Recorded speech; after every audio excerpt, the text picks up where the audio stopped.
A little earlier than normal. All possible because I went to sleep earlier than normal. I think I was in bed by 9.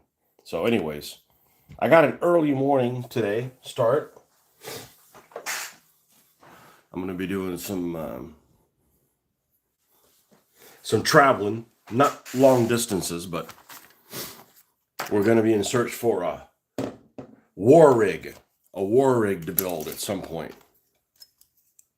I feel like I need to do it. I don't necessarily want to do it, but it's not like I just started off and, hey, let's build a bunch of war rigs. No, we've got 50 or so vehicles. Let's fire this thing up too. Having our morning coffee. All right, let's clear the space here.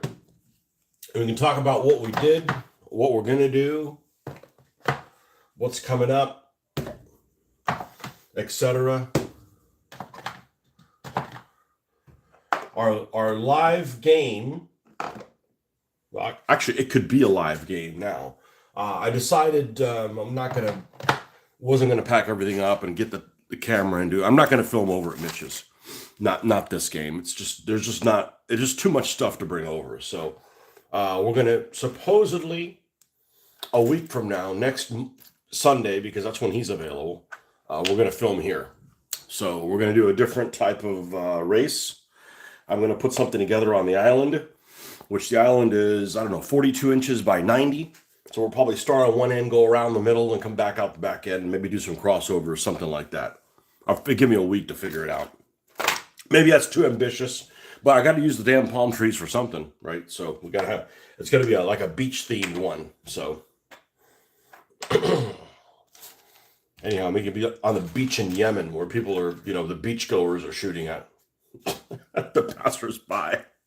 So we've got the butcher complete-ish, and I mean ish because we didn't seal it, and I wanted to get something out there. And I'm missing the little lights here at the top and the little horn. So I think before I get back into the YOLO pony, we're gonna do those parts on there. Or you know what? What I'm gonna do is I'm gonna sit this off to the side. When I have to stop this thing because of something drying like this, then I'll go do that. But we should have both of these done, I would imagine, this morning. So all right, I'll put my glasses on so I can read. What? Hope you didn't wake you up with the message. No, I didn't. I don't have it turned on. I woke up, I think, naturally like at 4:20 or something like that, and I was surfing, and bam, bam, you came up. That you actually have a pretty good grab from what I can see. I like the color variation. I am not someone who is a proponent of having drab industrial hell car looking things. I just moved this. I'll have to wait a little bit to see if that's better. It's kind of in my way where it's at. So yeah, okay, let's move it. Okay. So I like all the color variety. That vehicle that you have, I want to say it was, I can't look at the screen right now. It's the one that has the cab over to one side. I have a couple of those. I don't really like that design, but it's perfect for a long weapon like this. You could put this long weapon up beside it. So, anyways, we're getting kind of low on stuff, and my shipment came in a day early. So let's talk about that from Switchyard Studios. I've ordered my Switchyard Studios was the first people I ordered from. Then I ordered from Creepy Hero Studios. And now I ordered from Switchyard Studios again. Not that I have a problem with either one of them. They both do really good stuff. I like them both. They're both equivalently priced. They're both in the United States. That helps me. That helps not having to pay for the shipping. And let me show you what I got in. Some things that I've already had before, because we went through them all, and some new items. I decided not to make an unboxing video. It just creates more work for myself. So They were in random mixed packs of 3 each. Well, I don't think you got any trash there. You know, the Beetle looks really cool. I'm not a Beetle fan. You know, the car. I don't hate them, but I'm not like, oh, Beetle, you know. But that looked really ultra modern. Like, you know, it looks sleek. It still probably only has 60 horsepower or something like that. An original Beetle, I think, had even less horsepower than that. But okay, so what did we get that was new stuff? I'm sorry. Let's get through the old stuff because let's do the. I like doing the unexciting things first. So I've got this set of more armor plates, which these are really good. You can see some of the printing on them, but I think it works well with the style of these cars. Some of these, I only got like one of them in it originally, and as soon as I use that in a car, it's like, okay, well, that's gone. So we got some more armor plates, which I basically used all of them. So including this one that has the little gun at the front. And a couple of these I thought, I don't know how the hell I'm gonna, they're really cool, but I don't know how the hell I'm gonna use them. I ended up using. For some reason, they're printed in a different color. I don't care, they'll still get primed black. Okay, so that is, I'm gonna need a bigger place to put those things. Don't mind the photo. Well, I can't see what the photo is. Good morning. All right, so we got that. We got the random set of weapons. Again. Now, it's interesting, I think he changed his printing material. This reminds me of, what's his name? Of Iron Horse Collectibles printing stuff. I don't mean that in a bad way. I like this stuff. So random stuff, random machine guns, that kind of stuff. That's what we're going through more than anything else. I don't know if anybody else, when they're building cars, mostly do machine gun armed cars, but you know, we're doing a lot of low point cars. So we're doing machine guns, a lot of machine guns. So many that I bought a pack of just machine guns also. So we got some of those. These look a little chalky. M60s and whatnot kind of stuff. Some energy weapon stuff. Let's take a look at these. Okay, because I've never done an unboxing. A lot of these are new. I haven't even looked at these. Excuse the blood spill, but that was the front color on the butcher here. And I actually did some flicking of the blood splatter. I don't know, maybe it's a little bit too fresh, but yeah, it is what it is. It's my first blood splatter thing. All right, what do we got here? We got some kind of a extremely interesting laser.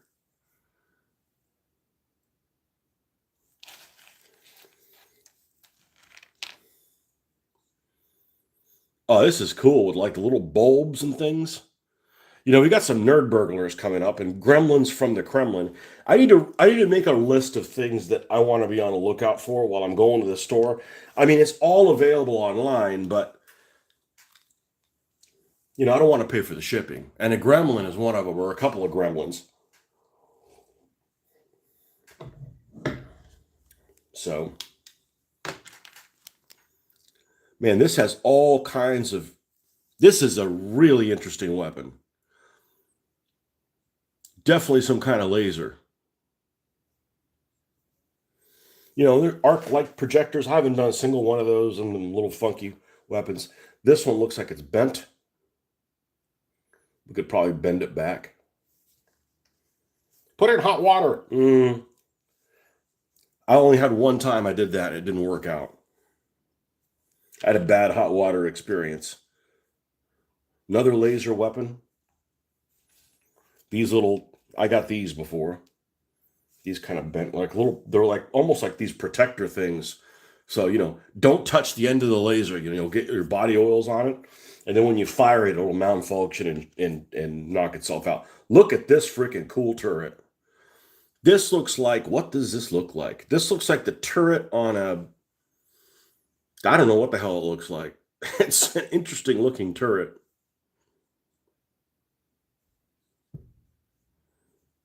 Won't be a 125 millimeter cannon though. It'll have to be a machine gun or something. I make my own weapons for the game, like with stats, but then I got to worry about balancing it. And that way people can complain about the game. I don't think the game's well balanced. I don't blame me. Blame some British guy that sells them. Okay, look at this cool ass thing. There's some really interesting stuff here. I'm glad I got these. This looks like a damn rocket. I don't know why rocket with only one tiny little hole. Maybe it is a laser. This little spaghetti noodle thing. Danger of Will Robinson looking thing. Very cool. I don't know that there's that many repeats on here. Anyways, I forget exactly how much this goes for. $3, $4, It's like by the time you're ordering the other stuff, like, throw that in too, see what it is. Cool stuff here. I'm not going to make these things from scratch. Now, with that said, I did find a part at work that I'm going to use. I think I'm going to use into a weapon. I know when I read the original rules, the guys are like, yeah, use matchbox cars, then use matchsticks to make machine guns. And I'm like, that's going to look lame as shit. We're going to paint them. We're going to do too good a job painting them to use matchsticks for freaking machine guns, right? So that's new. A couple things I took a chance on. This is not one of the ones I took a chance on. This is like turret mounts, machine gun turret mounts, and I don't know if it's called machine gun turret mounts, but all these are like little turreted weapons. Multiple rocket launcher, 2 of those. Another type of cannon, a bazooka of sorts.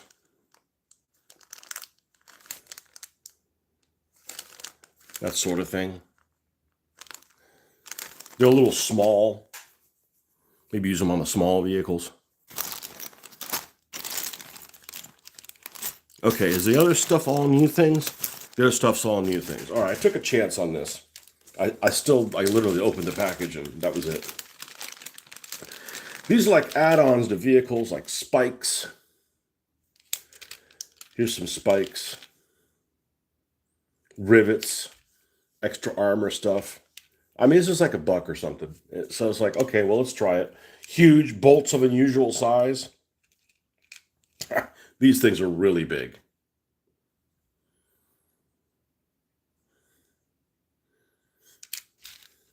Could have their uses.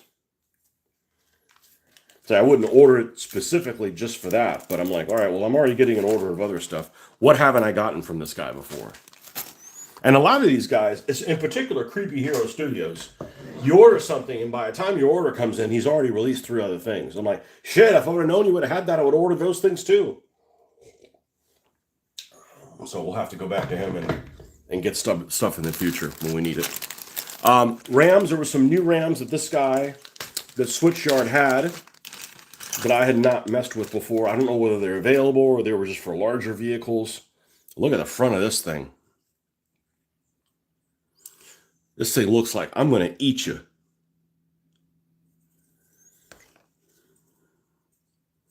This is cool. I mean, you wouldn't want to put this on, a Volkswagen Rabbit. But if you take something like this, even a medium-sized vehicle, I probably wouldn't use it on this, but it doesn't look that bad. I mean, it's the front of this thing. Gosh, shit, this fits perfectly.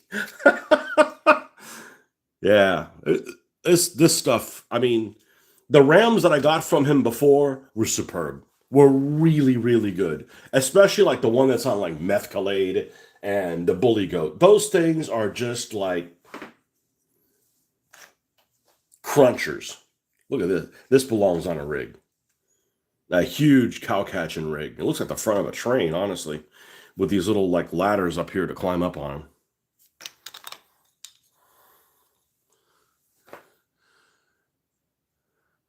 I've seen Gasland stuff on Temu. I don't dare order things from Temu. I just don't. Oh, you don't want to order things from China? Man, everything comes from China. But then there's China and then there's Temu. Or Temu, or however it's called. I call it Temu. I've ordered from AliExpress and got, one time I ordered from AliExpress and I got pirated stuff, which I'm not too proud of, but they ended up sending me pirated stuff. Let's get to that last, because that's actually a disappointment. Hey, how many packs of these 3D printed things I got for Gaslands have I ordered? 50 probably. How many have been a disappointment? One. That's a pretty good turnaround. All right, what's this? More Rams I didn't have before.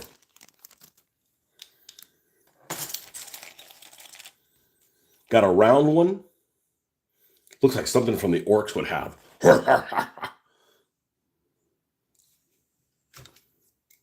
Yeah, this one doesn't fit on that. This is for a smaller car. Smaller car, like even smaller than that. This is like a Beetle or something. I'd probably open this up some. Can always break it and glue it later. Yeah, here we start looking at these aggressive looking things. Oh yeah, look at that. And it doesn't block the headlamps, so I still get to paint my happy headlamps. Oh, this is another spiky bastard. Like, man, it hurts your fingers grabbing them.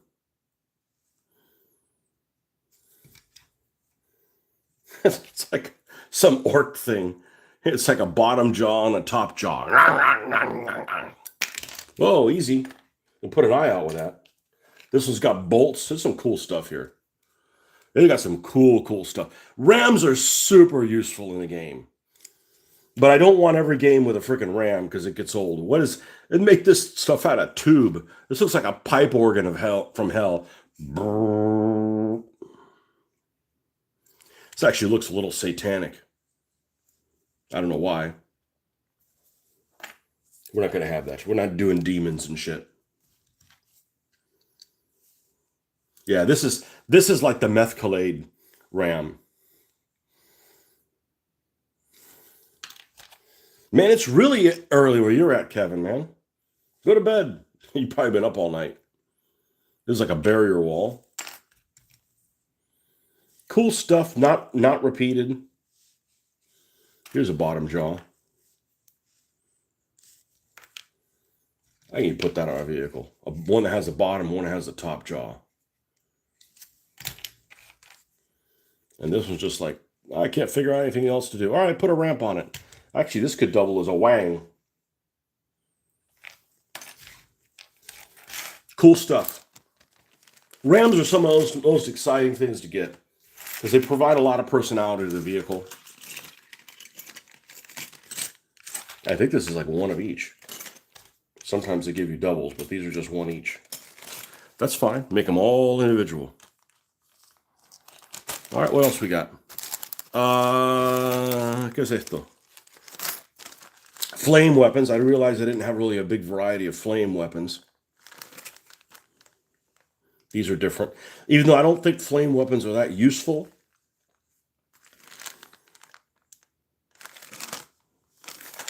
But I got some flame weapons. I only had like 2 different types. Now, I'm not sure about these 2 things. These last 2. This is turret mounts for weapons. And I think this was, what I usually just put is a little piece of stickum underneath it. But this apparently like little things where you can like attach a weapon to them, and they're like they're already round, or, well, hell, this one already has like some kind of a rocket launcher or something on it. Like a side, so you could put like,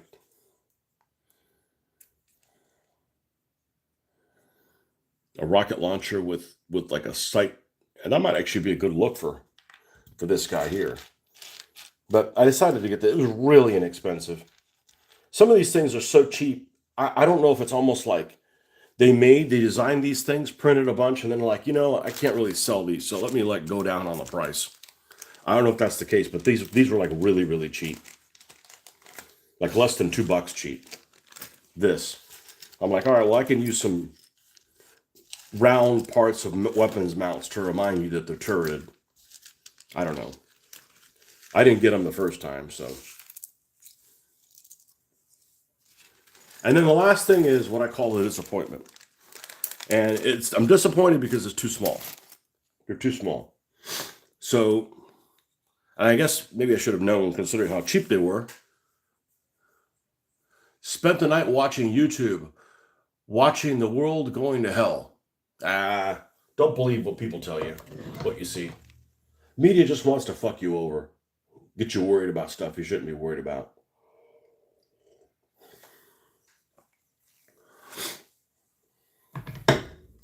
This right here. This is like jersey barriers. And they make them damaged and undamaged. I'm like, oh, these would paint up great. They're tiny. I don't know what I don't know what you're going to try to barrier it, but I figured they would be, like this long. Like maybe like 3 inches long. Instead of they're like an inch and a half long. I'm not saying they're useless. They're just a lot smaller than I thought they were. So like, you're not going to be able to like block the raceway that well with it. Maybe just one will do or whatever. I don't know. They'll probably paint up great. They got some damage on them.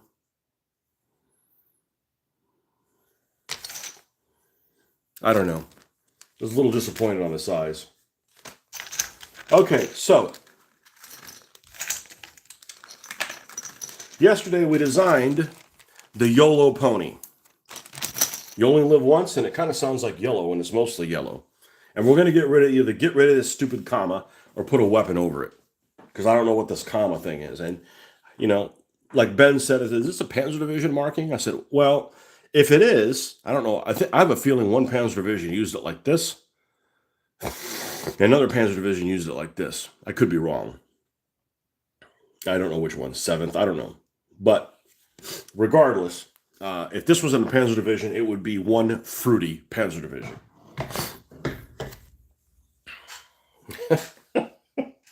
All right, I'm going to take this bag and I'm going to put these things, I'm going to leave them in here. Get many parts from Tank Miniatures? Not one. And here's the reason why. And I'm going to say fool, and I don't mean fool in a bad way. And when I say this, you'll know what I mean by it. When I'm putting things together, I need to fool myself and you guys into not knowing where it comes from. And if I'm using something that looks like it comes off a Sherman, I'm not going to fool myself.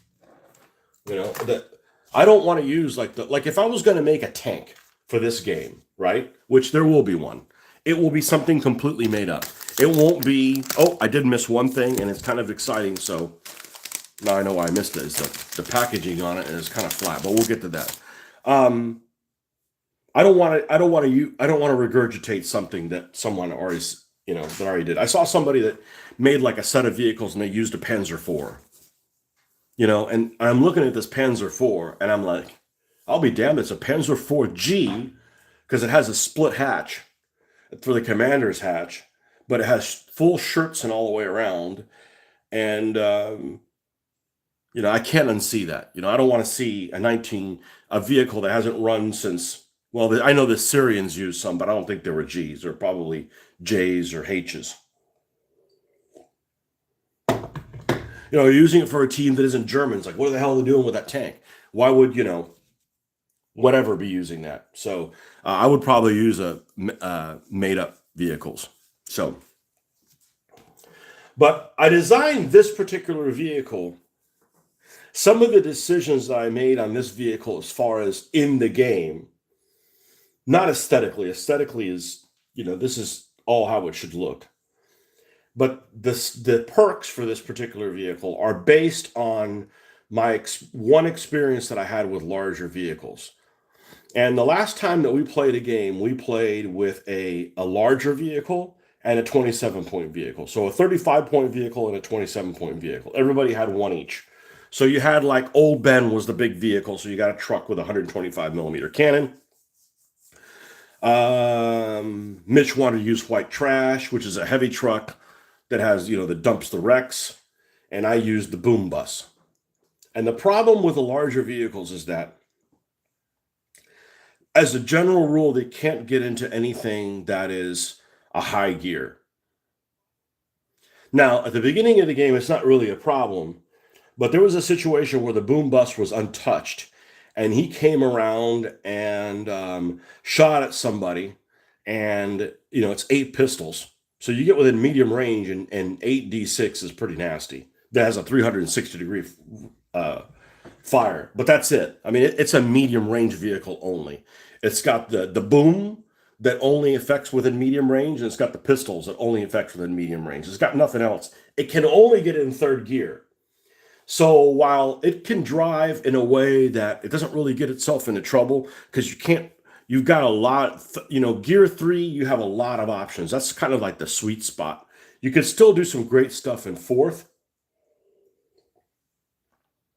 but you need to be able to get into fourth. And I was trying to chase down Marty, who was in the cannon in Old Ben, and I couldn't, because he can get into fourth gear. I can't. He's going to get, if he doesn't wreck, I'm going to be able to move in 3 phases. He's going to be able to move in 4. I can't catch up to him, So if I don't stay in range, and I didn't start in range of him, of the pistols, I couldn't catch up to him. So it was kind of a lost cause. So I'm like, all right, well, that's kind of, that can be a problem for some vehicles, that you don't want them just always stay in the rear view mirror. You want them to be like a threat. Okay. See a tank girl in the game. I think I need to watch the movie before I see the game. I want a Mexican tank. I want an urban tank. I want people to have tanks in this game that would never have tanks in real life, right? Like, I don't need to see a redneck tank. Like a redneck, the first people that would have, of all my teams that would have a tank, would be a redneck. But a Mexican tank, that could be a lot of fun. The taco tank. The autism truck. 125 millimeter cannon, just like me. Wait. I don't know. I got lost on that one. Yeah. The autistic team, well, we don't want to make fun of autistic people, but I'm not going to make fun of autistic people, but they just didn't exist when I was growing up. I don't know. Something in the water.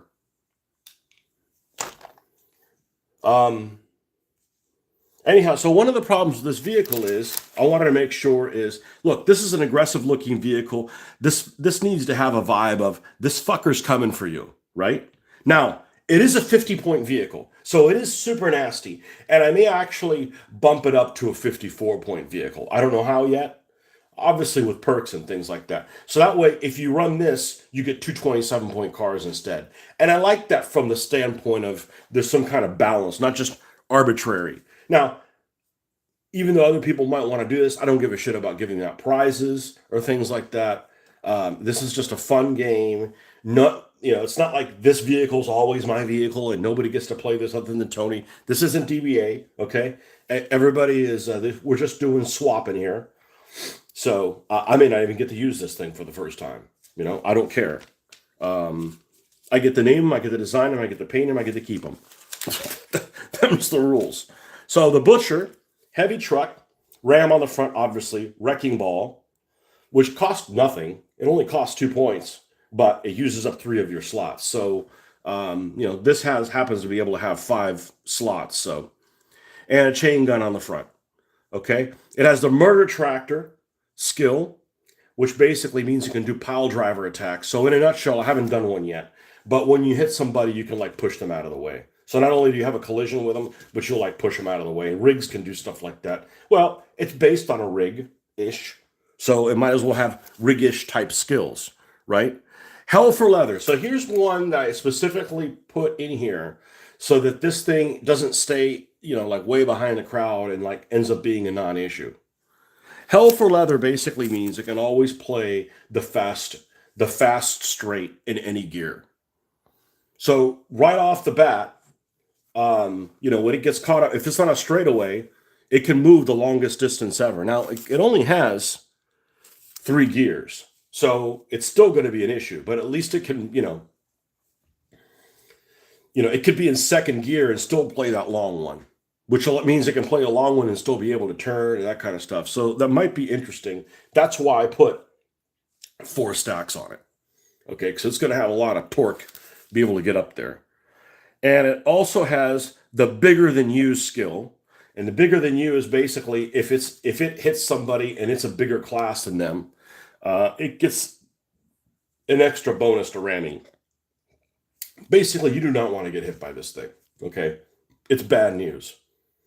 So, and unfortunately, the bigger than you doesn't affect you. You can't enhance the wrecking ball anymore. Otherwise, I would have. But that's its shtick, So I think it turned out pretty well. We just had to paint the horns and things like that. YOLO pony.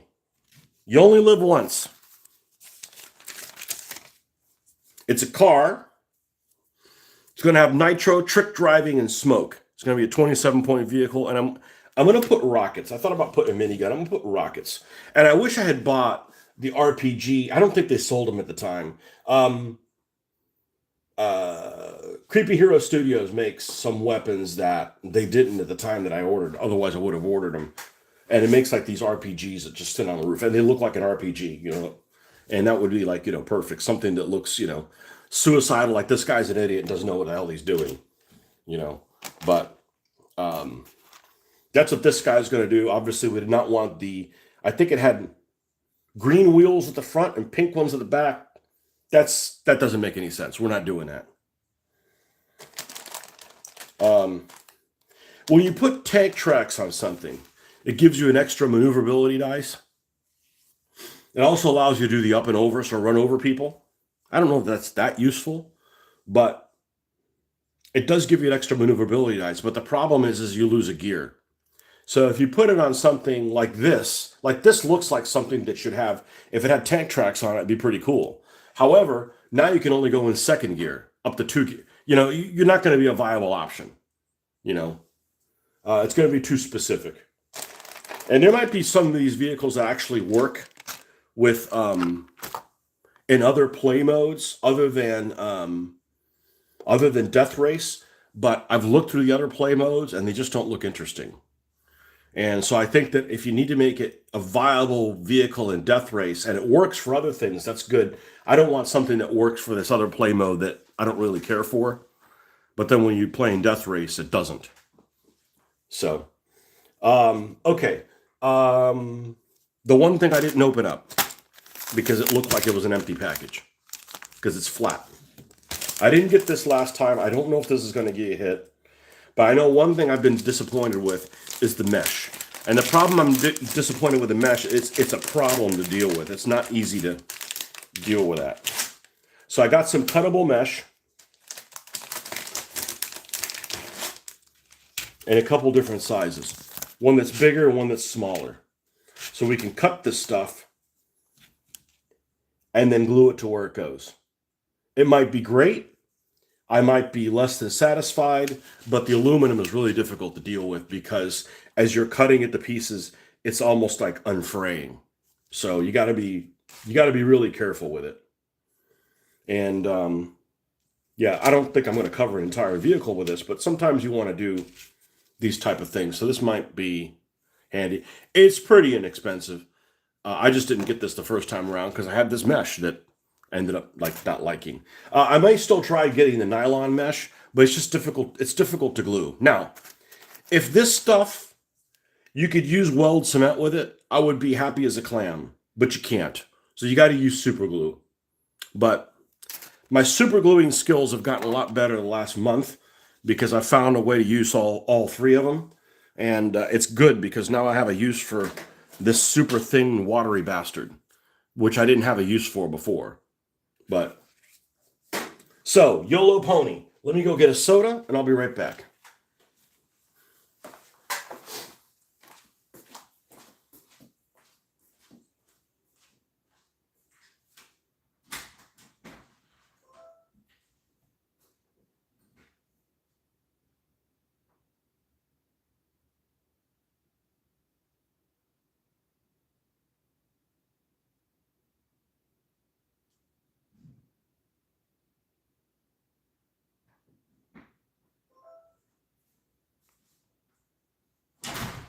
Oh, and we got to have a movie talk because I watched a movie last night. A movie that was recommended by one of you.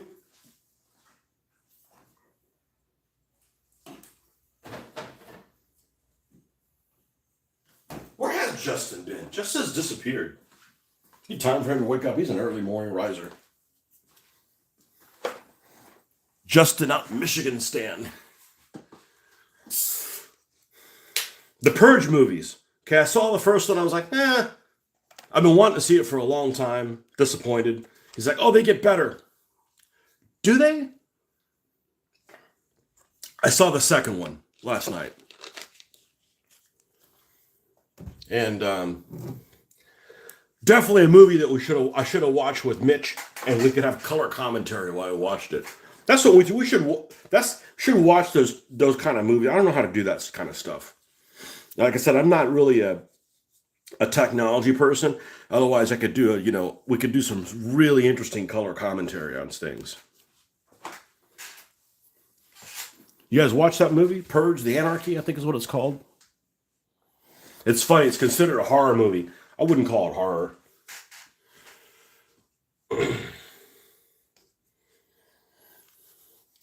A horror movie is like, a horror movie for me is like something like if you were armed to the teeth, you're still not saved.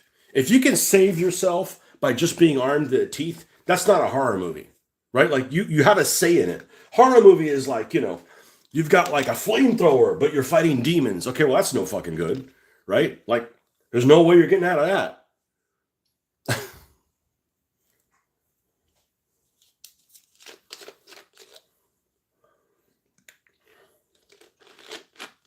The YOLO Pony. We need to find a rocket launcher for this, and I'm not sold on this one because it almost looks like a laser in a box. It just has one little, just a little. Need something a little bit more exciting. Oh, you know what? I got some small little rocket launchers that I always seem to skip over. Let's see if we can use one of them. I've had them a long time. And put this back in the box.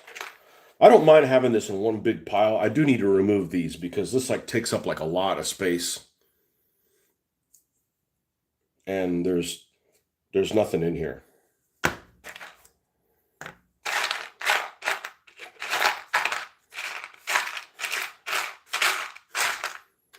Where are you? Here you are. Rockets. I've skipped over that a bunch of times. Yeah, well then, not only are you covering the comma, but you're covering everything else. Well, we can just cover the damn Y to begin with. Just put it in the top of the roof, paint around that blue, color match it, weather it. Didn't even happen. I do want to keep it in the crazy color. I like the vehicles, keeping them in the color they come in because it kind of helps you to visualize what it could look like. Now, I don't have to, like that damn Ramrat was like in freaking Auburn or maybe even, it looked like Chicago Bears colors. And it just didn't work with anything. So I think we're going to put that guy there. What else is she equipped with? Nitro. A smoke generator.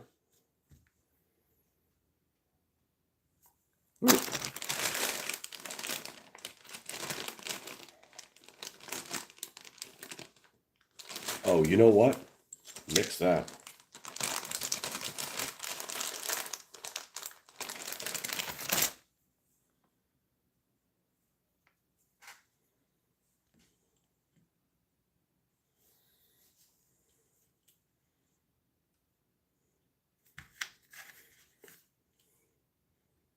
Yeah, that'd be perfect for rear rockets. The problem with rear-mounted weapons is this. If you're ahead of somebody and you move, you're probably not going to be able to fire the rear weapons. You basically have to be like behind somebody, pass them, and then fire the rear weapons. Because the rear weapons, you'll be out of range. You'll be like ahead of somebody, and if you're farther than, say, 2 car lengths in front of somebody, by the time you fire their rear weapon, you're out of range again. And then they'll move to you and be able to shoot at you, and you won't be able to shoot back. So that's kind of that annoyingness. And it's natural to aim your vehicle towards your enemy, not do some kind of tricky bullshit.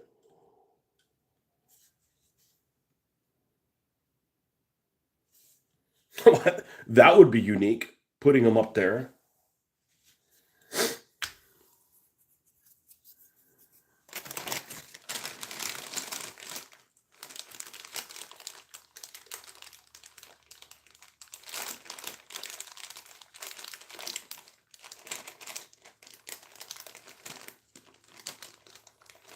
Is there anything I can do that would fit and be engine enhancing?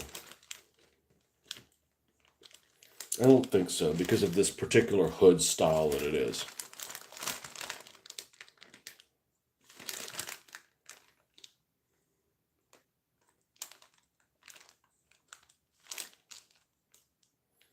And that's okay.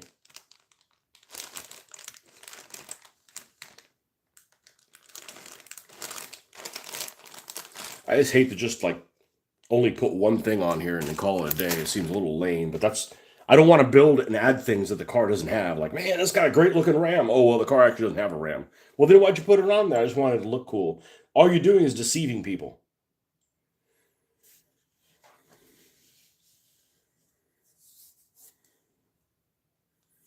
This is, I know I already have one of these, and now I got 2 more.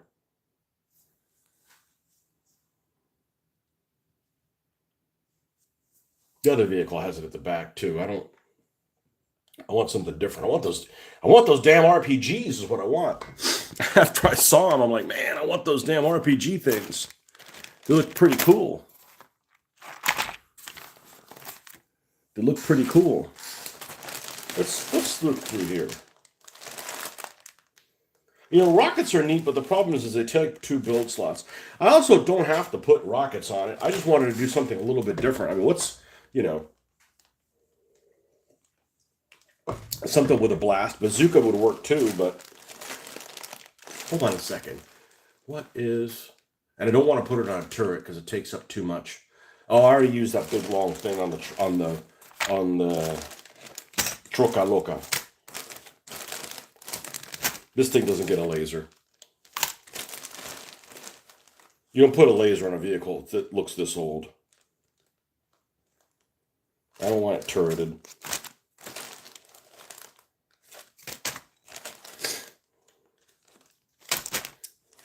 See, so many of you guys were talking about Twisted Metal. I started looking into things about, video game play, and I find out that there's a show that came out a couple years ago called Twisted Metal. And I'm like, I didn't even know about this. I had no idea about this. And selling point, it has a WRX in it as the main car. I'm like, well, we gotta watch this.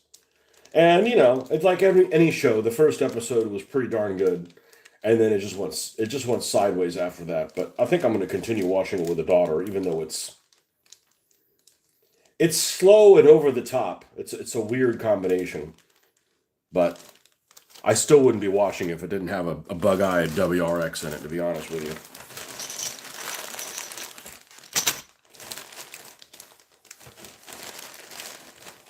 I love those. I love those round headlamps on that thing.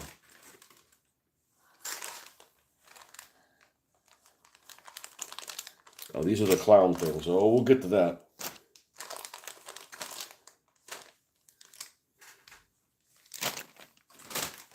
The thing is when I built any of these cars, I haven't had any regrets. Like, man, I wish I would have built that with something else. Like, I try to make the best decision I can with the information that I have. Well, here's some other rockets.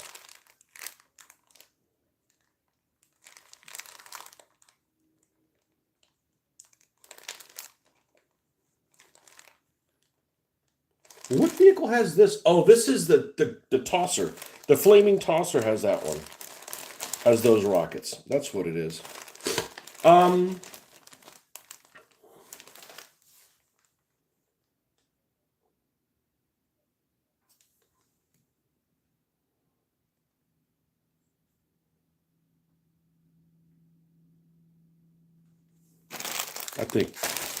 think I can make do with this. Be happy with it. Of course I can make do with this. Yeah, do you need to have this many weapons? No. If I'm gonna put this kind of effort into it, I wanna, not regret it a month or so. If the weapons are actually more expensive than the vehicles. Okay, that's too top heavy. Don't really like the way it looks.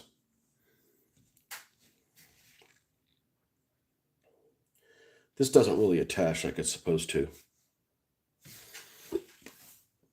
Could do it like this. I could do it like that. That's not terrible.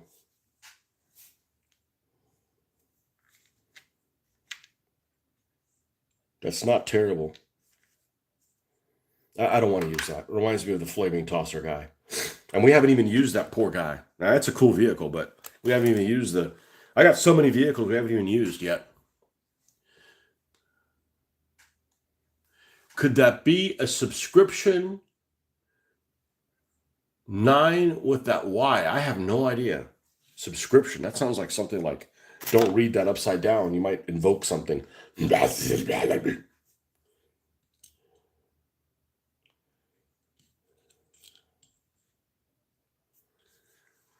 unless I put something small like this rocket that I was thinking about doing, putting it over here. I can put it and just cover over some of it, and then still keep the Y. Otherwise, the Y is going to disappear, which wasn't a big selling point, anyways. I didn't buy this individually; it just came in a multi-pack. And I'm like, let's take something that looks like a melted asshole and make it look really appropriate. An appropriately melted asshole. This thing's definitely going to have some of this stuff on it.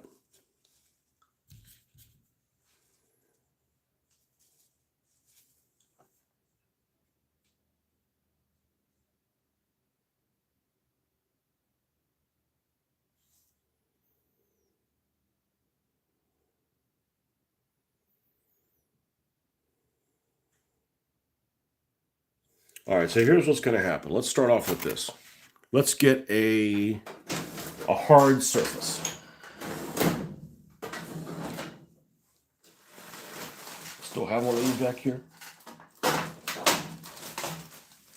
This should work fine. Just any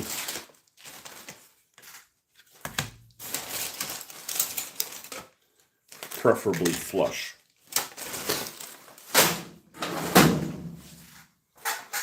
And the X-Acto knife, which is probably, knowing me, it's probably on the other side. Yeah. I don't think the scissors are going to come in handy.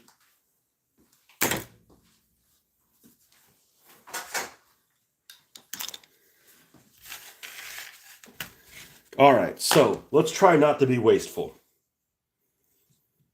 So we're going to start at this edge, and we're going to go up. This is like freaking needlepoint. 1, 2, 3, 4. Let's cut off 5 of these. So we're going to start off here.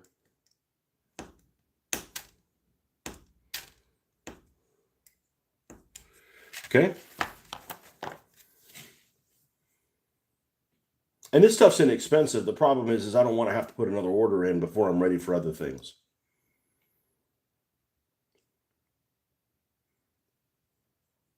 Okay, and then we're going to come down to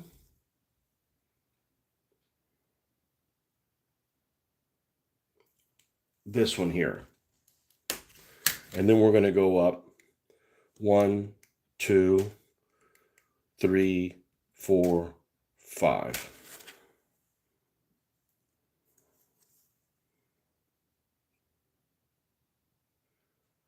And then we're going to zigzag across that.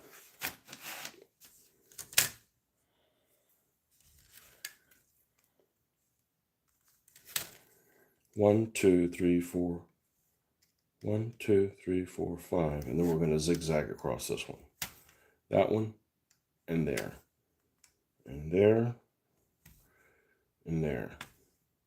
And there. And there. And there. And there. And there. And there. And somehow, no, I was mistaken. I said, somehow we got off. No, we didn't. It's just hard to see.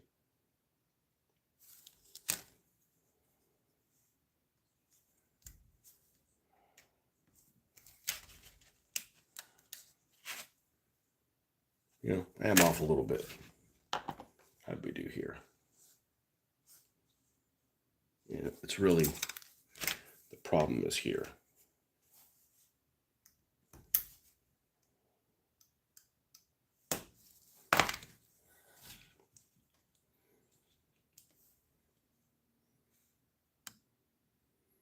That doesn't look half bad.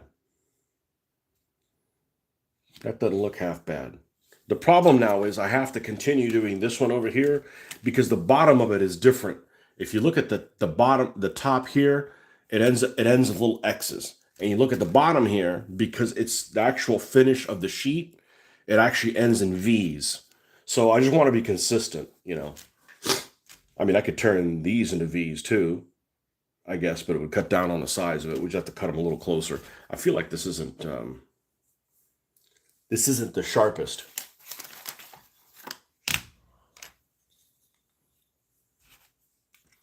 Good morning, Barnes.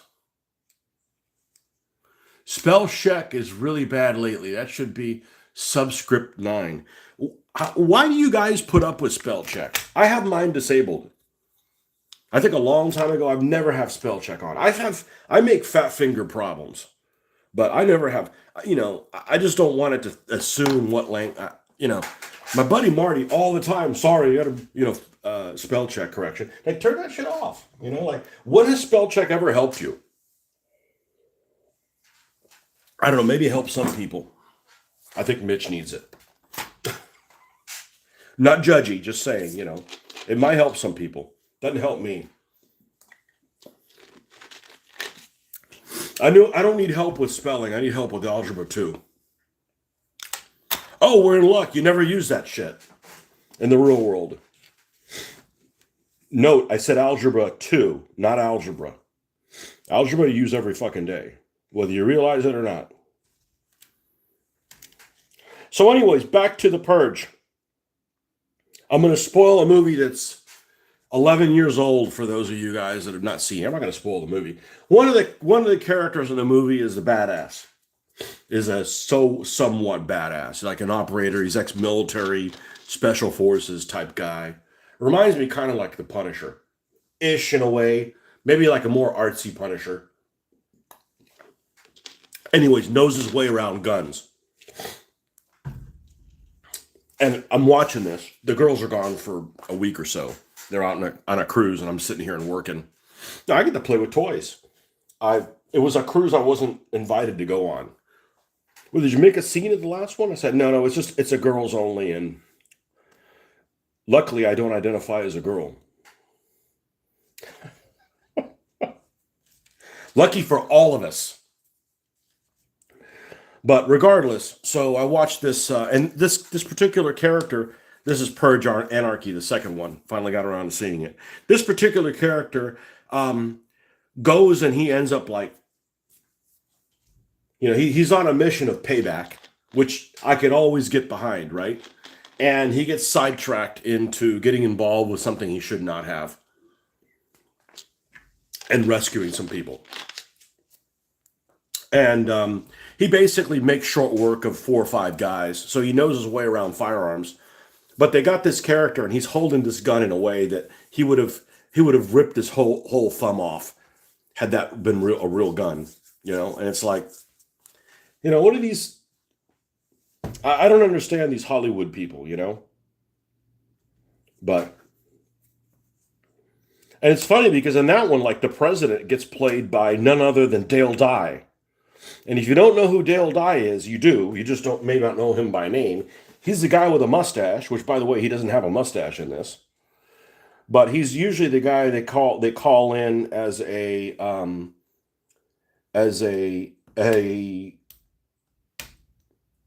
reference for like Band of Brothers and stuff like that. He's a Vietnam captain. I think he's a captain in Vietnam, and you know who he is. He's been in everything. So he was around. Like this guy's like I don't even know how he was. He was like he was holding the gun like this, and then had this thumb over it. Like who does that? Like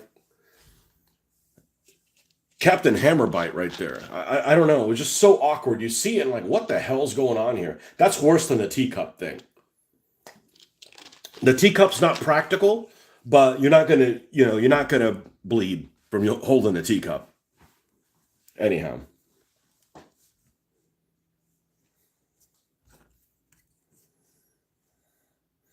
I know problems you guys don't have in England because that got taken away from. Can you guys not have any firearms at all? Can you have like 22s or something for you know?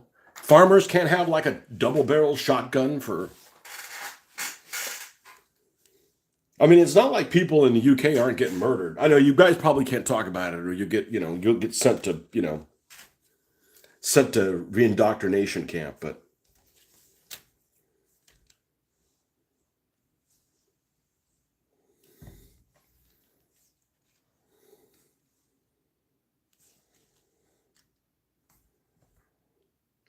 let's see, I'm gonna need to get a.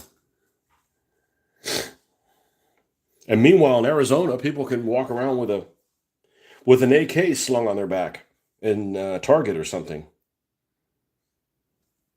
They passed that in Florida. I've yet to see somebody open carrying in a place they don't need to. If you see somebody out in the woods and they've got a rifle slung over and they don't not have a reason to be there, right? It's like it's not on somebody else's property. It's like they're doing whatever. And they have, no big deal, right? You see somebody with like a fully automatic weapon in Walmart, you know, really? Is this Walmart that dangerous? That kind of stuff. They can have hunting rifles, I believe. Okay. Well, that's all right. Just need licenses and secure cabinets. Okay. Well, so you guys aren't completely unarmed. I don't believe in putting things in secure cabinets because then you can't get to them when you need them. But I also don't have I also don't have them all over the house. I also don't have loose kids. I took my daughter to the range a couple of years ago, and we go about once a year, and she's gotten really good. She's gotten like really, and what I mean really good, like safety is like it's just I mean and it's like what you learn from being raised around it. Like, well, my dad always had them, and we never did anything with them. He never took me to the range or anything. It's kind of one of my disappointments. I never learned any of that stuff from my dad. And he didn't have anything big. He had like 22 caliber target shooting kind of stuff. We're all cardboard killers. We don't hunt things down. We don't hunt animals or. But I never got to do that with my dad. I remember I was in a Boy Scouts like 1984, and we were in northern Georgia one time, and I remember that there was this. Oh, we're going to go to the range, so they all gave us a 22 rifle, and this little. I mean, I remember this like it was yesterday. This part. There's like this little wooden spool, but almost like a little round something. It had little holes drilled in where you had your 5 rounds, and they gave everybody 5 rounds, and they fit in that little thing, almost like a revolver, right? But it's just wood just to hold it, because that rifle did not have a magazine. You had to put each individual round in, and we all laid down on cots and shot at targets, and nobody got hurt. Nobody pointed guns at other people. It's like, when you're working with drills, you don't point drills at other people. It's just like, I don't know. It's a societal thing, I think. I don't know. Society's just in where their shit anymore. But That's the stuff Kevin was reading about and watching the YouTube on. But my daughter did a really good, really good job. Even when she was little, she was, you know, she had this 22 rifle that did have a magazine, had like a 14 or 16 round magazine, tubular. Take a shot, put the safety on, put the gun down, take a look at what she did. Okay, cool. Line the gun back up, turn the safety off. Just that kind of discipline. It just makes it difficult to do stupid stuff if you're just like indoctrinated in being safe all the time. We'll go to one of these like Universal Studios or something. It has one of those places where it's like Men in Black or whatever, and you have to shoot at the things. We pick up the laser gun. It's a make believe fucking laser gun. You always pick it up. You don't put your finger on the trigger. Just habits like that are just become second nature. To avoid stupidity stuff. We can carry concealed if gun is made in Arizona. What? They don't make any guns in Arizona. I'm not trying to knock Arizona. They don't make any guns in Florida. That's not true. What's that AR-15 manufacturer? I wouldn't want any. I don't have an AR-15, but yeah, they changed it where you can carry concealed in Florida without a license. I have one, and I don't carry concealed, but I can if I want to. I would rather just avoid those parts of town. When I'm like, I see something, man, I really shouldn't be here. You know what you do? You don't go there. I'm not a pizza delivery guy where I'm like, I have to deliver to this neighborhood, and I know it's like a crack house. Like, no, I avoid stuff like that. Yeah, this last year they passed. You can conceal without a license. Obviously you need to be someone that is available to have a weapon. You can't be like a felon or something like that. And they passed open carry in September, and I haven't seen anybody open carrying. Even at the range, I didn't see anybody open carrying. No reason to. But if I was out in the woods or something, you know, I'm not worried about people. I'm worried about like animals. People like, I don't like that guy looks weird. Let's go over here. I'm not like, well, let's go see what this guy's life story is. Like, no. There's no firearms manufacturers in Arizona. If they do, I'm not aware of them. I'm aware of them. There aren't that many firearms. Well, let's see. They do make whatchamacallit's also in Florida. Keltec. I wouldn't want anything Keltec.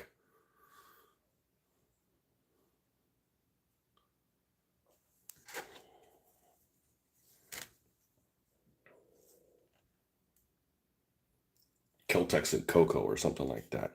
Oh, EAA is also out there too. Yeah.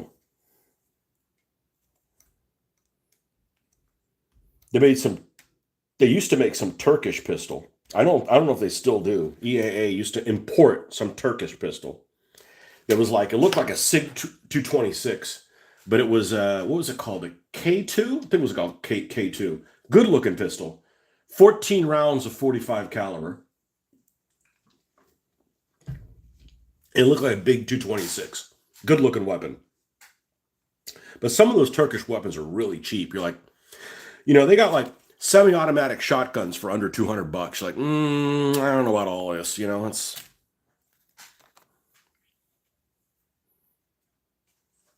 My father worked for a black powder weapons manufacturer here.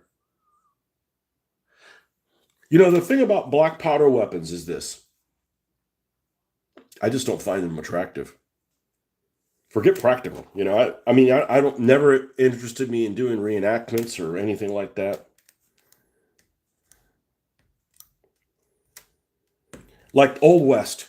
I think all the guns of the Old West are not attractive.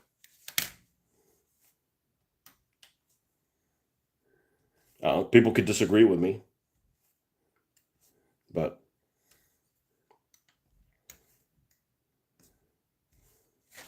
everything's always so dusty, too. It's like being at work.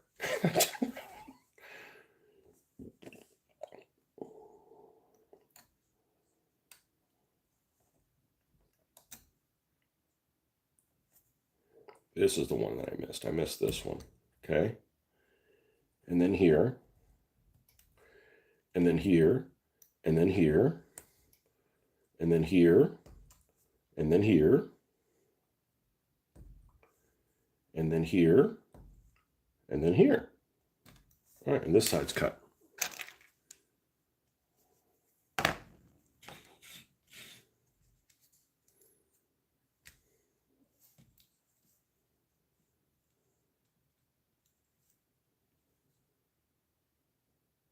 And I think I'll cut this last line off. I think I'll cut this last line here.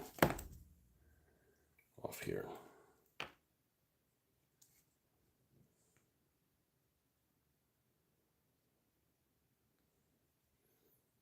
And this little piece off too.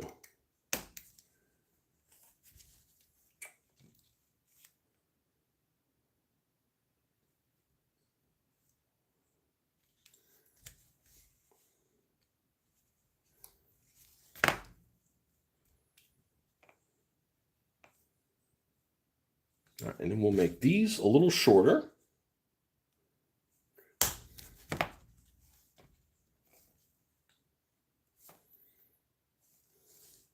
Okay, and then we got these two sides. Well, this one's fitted to this side, so we'll put it over here. How are we doing over on this one? That's good there. Same thing. I'm going to cut one of these off. I need to save those. They may serve some purpose. Okay. And we'll cut this little piece off.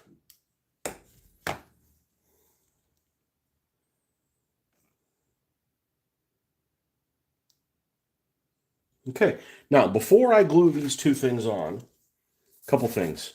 There is a frame here on this door, on this little bit of glass, that I feel like I need to paint yellow, because if I don't paint it now, I'm not going to be able to get to it later. So I think we need to do that. I don't know about doing the front of the window yet. Take it one step at a time.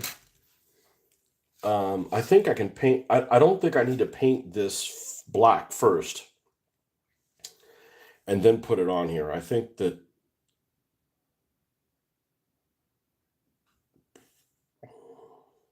I don't think I need to do that. I don't think I need to do that. I'm not really thrilled about having to glue with paint on it and not getting a good purchase. So let's mix up some yellow and paint a little frame there and a little frame there, because that is going to be visible through it. I think it's going to be visible through it.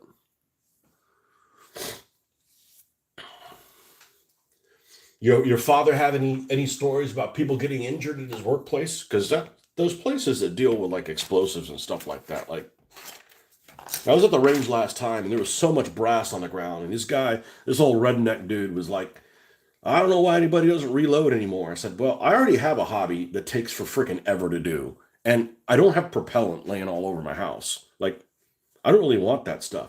And people were like, when ammo went up in price, people were reloading, but you know what happened? You couldn't get any of the reloading supplies. So it'd be like, there weren't any primers. Like, you get the brass, but not any primers. Or at least that's what the word on the street is. I never looked into doing it. It doesn't interest me, but I already have a hobby that takes forever to do. I don't need to do that. I'm only going to go once every 6 months at the most. So it's like, I don't need to gear my entire life towards that. You did a search too many to list gun manufacturers in Arizona. Really? Yeah, but Brownell's not in Arizona. They're in Missouri, aren't they? No stories? Okay. Your dad's still around, or?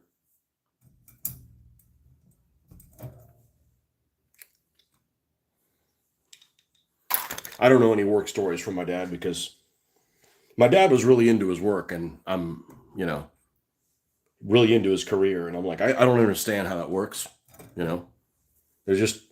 There aren't careers that you can make a living on that I find interesting. Yeah, let's be honest. So,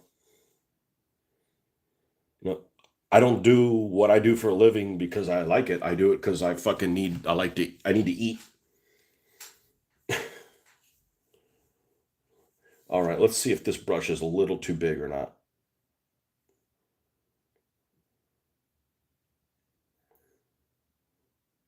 I don't think it is.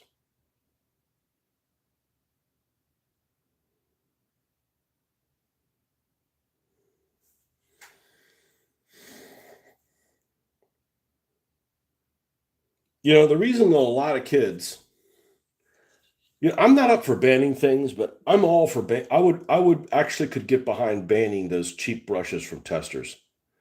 I think they do a disservice to people, and they somehow think that those nylon fucking things, they're useless.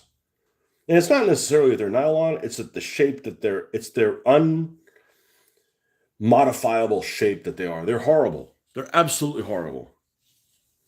And yet you could still go to like some place like Michael's and they sell them. Like, I don't use expensive brushes, but I don't use those damn things.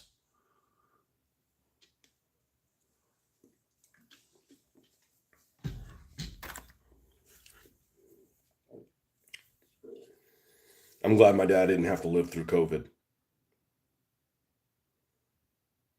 Well, there's two versions of my dad.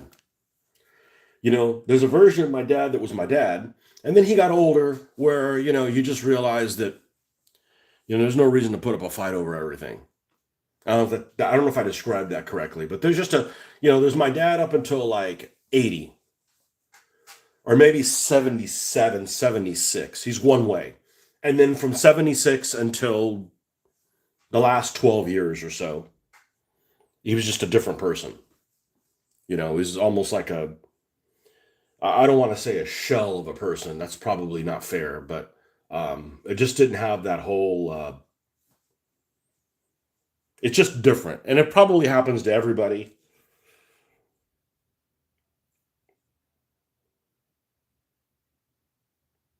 And the younger version of my dad would not have dealt well with COVID. He just deal with it the way I dealt with it, you know. Testers almost went out of business. Yeah, they shouldn't have sold to fucking Rust-Oleum, man. They had good products. I liked all their spray cans. Okay, so they went up in price every day. Okay, everything goes up in price. I was explaining to this kid at work, and I say kid because he's like 21. And he was, he's not going to be there much longer. He put in his notice in, but he could have been my kid. His parents were like my age. And I'm like, I talked to him about things that he doesn't know anything about. And I'm sitting there thinking, you got like a not a very good dad, or, you got to, I went to school, but there's a lot of stuff that I learned just from talking to my dad. Without him, just like being around, you figure things out, or maybe the DNA makes you want to figure some things out. Not everything, but there's some things that are like, I wonder why that is. Well, let me look into that. And there's so much stuff this 21-year-old doesn't know anything about that those of my generation I would think would be like second nature. And anyway, so he was saying, I don't know how I'm ever going to afford a house. I said, well, we talked about it a couple times. And then I went up and pulled up a chart of the first place that I bought. It was a condo. Condo sounds like it's on the beach. It's not. It's just an apartment you own. Or there's a mortgage on it, right? And I told him about how much I paid for it and what my payment was and what that was in 1996. And then we looked through Zillow of how the property value changed from year to year. And it was like really, really, really stable, really, really stable, really stable, and then COVID happened and it like quadrupled in price. And it's like, I don't know how anybody after COVID can afford to live anywhere. I honestly don't know. I don't know. And then you look at the wages that they pay, like, oh, let me get a job with the state of Florida. I don't know how you can live on the wages that the state of Florida pays. It's like, it's ridiculous. You got to live at home. So I don't mind things going up in price, but man, when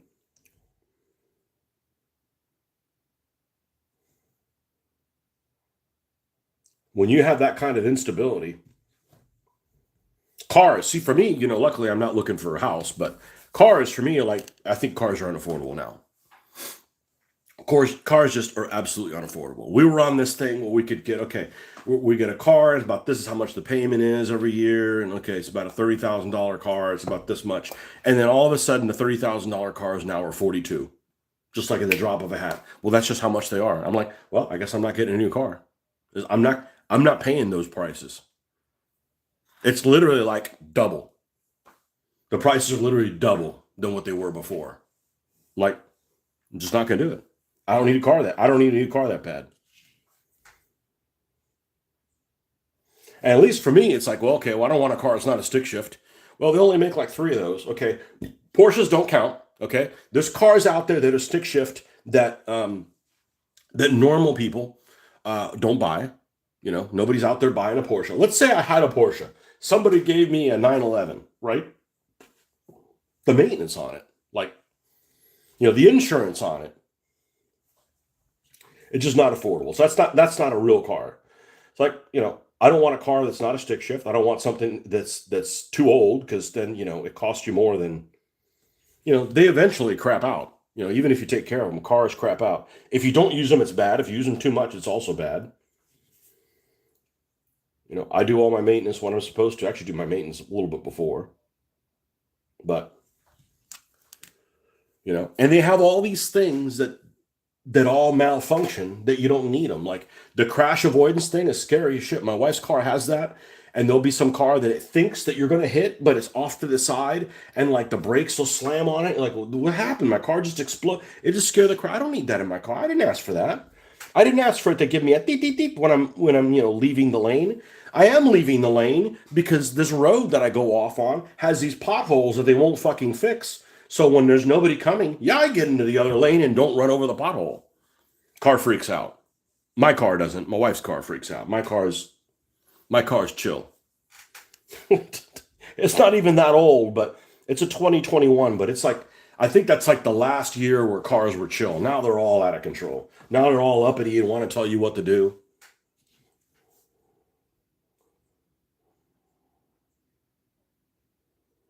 You know what? The car can tell me what to do when it goes to work, and I sit in the fucking garage all day. That's a good deal. I need to find a car that'll do that. I'll tell you guys when I find one so you guys can buy one too.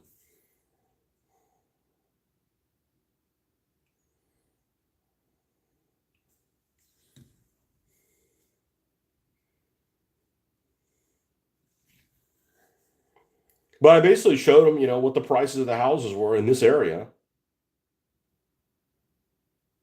It's just out of control. I don't know when it's going to stop. And you can't rent because the renting prices did the same thing too. And then they could just raise the price on you whenever the hell you want. At least with a mortgage, like you're going to be paying whatever cost it is consistently every year, assuming you don't have a variable mortgage, which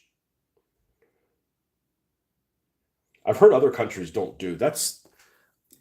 I don't understand how people get by. I just don't understand how people get by. You live in a condo, dad paid off entirely, so no rent. Well, that's good. I was paying very little a month, and I wish I still had that payment. Well, see, would I have paid it off? I'd pay it off. I would have paid it off next year. It'd be paid off. But it's not too small. It was just, I don't like the communal parking. I can't stand the communal parking. And we had tree issues there, and the siding would rot, and there's nothing you could do about it because you couldn't just say, well, I'm going to fix it. You can't. You have a leak in your roof. Well, we got to have a meeting to have a quorum to get people for an assessment to be able to fix the roof. Like it's just bureaucracy, just bullshit bureaucracy that's just unnecessary. But it is because of that, of the reason of that. But I told my wife all the time, I said, if I had not gotten married, I'd still live in the condo and I'd be able to like go work somewhere else. It wouldn't be like, okay, well, I got to continue working here because, you know, I got overhead. I could like, I could have some flexibility, you know. All right, I'm going to paint the back side of these things. And let's find out what we're going to do. The rocket launcher, paint that, and then we'll go back to the butcher and finish. My wife's like, why are you giving all these guys Spanish names? I said, because they're part of the Mexican lowrider team. That's why. All the Italians will have all Italian named cars. All the Germans will have all German named cars. See lots of Teslas here. Aren't they made in China? Like, fuck that. Make it in the U.S. Make everything in the U.S. I still wouldn't buy one, but make everything in the U.S. Still wouldn't buy one. Those Tesla trucks, man. If you and I went to shop together and we welded a freaking dumpster, we'd make a better looking truck than a Tesla truck. They might be beautiful on the inside. I don't know. They're ugly as hell on the outside.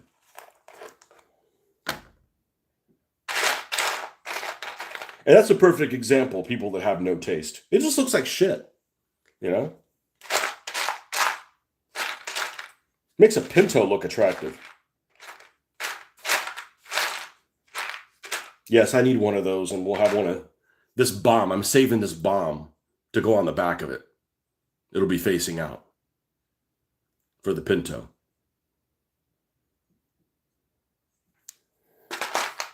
That's a boom bar right there. All right, what am I looking for? The rocket launcher options. All right, didn't I already have them up here? Yeah, I'm not going to use the one that's just the one little... Oh, I have this little thing. It's just too small. I use this one on Hippie-Ki-Yay. And it fits... Let's pop it off and see if it's just a little too minimalist.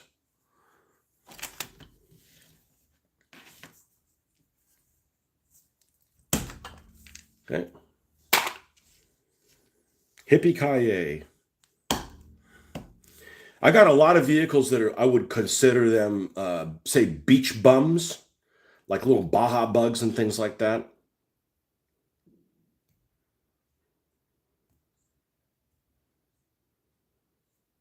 I'm only going to the town next over today, specifically to get parts for a rig. Okay, that's not bad, and it covers the asterisk perfectly.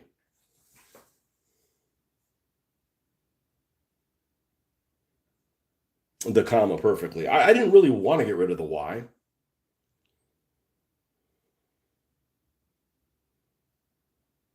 Let's go with that. Let's go with that.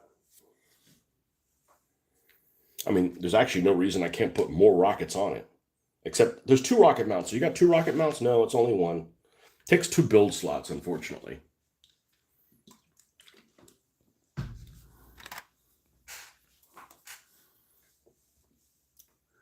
Have I watched Paradiso Craft? No. No. I've only Gaslands guy that I've watched is Gaslands something I don't remember what his name of his site is or whatever, but he did something that I actually planned on. I was actually, when I saw it, because remember, I've only been in Matchbox cars for 6 months, right? You can really say that I'm new to this, even though I've gotten a lot of stuff done. I mean, I've gotten a lot of stuff done. Unfortunately, I don't have a place to put them to show them all off because, I mean, I'm on a tear. And if I had a place to put my World War II stuff safely, I don't, then I would put my cars here because that's what's being built. But I don't have anywhere to put my tanks that aren't going to get damaged, so I can't really do that. But he did an advent calendar unboxing, and he just like ripped through. I would have done like one thing a day, and I didn't get one of those because You know, if they would have made like 24 cars for 24 days or 25 days or whatever, I would have done it. I would have done unbox one car each day, and it'd be nice if I could have like put that one together as I go. But you know, you get like 25 things, and 10 of them or 11 of them are cars. The rest of them is just like junk, you know, that isn't even useful for Gaslands, like a fucking reef or something like that. You know, it's like, what the hell am I going to do with that? I'm going to go ahead and glue this on. But I'm going to use the slow super glue because I ain't stupid like that no more. Because the regular one is just, it's too fast, man. You know, I'm not in a position where I can like get a great view. I'm in a position of comfort, like the height and everything is where it needs to be. But if I have to adjust it, I'm doomed. Right? Oh, great. Used too much of this stuff. I was used from the other one being, I was used to the other one being hard to squeeze out because there was almost hardly anything in it. See, I make mistakes constantly, but it gives me lots of practice fixing them. Let's see here. Let's get, come on, I got one of these paint brushes that's already been condemned. So no, I have not watched anybody else do stuff. I don't have time. If I did, then I wouldn't make my own content. And if I don't make my own content, I don't build my own cars. See how that works?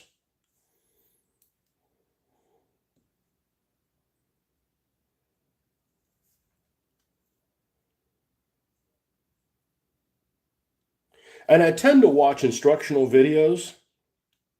I don't want to sound cocky here, but here goes. I tend to watch instructional videos on topics that I feel like I need help in. I don't feel like I need help building cars and painting them.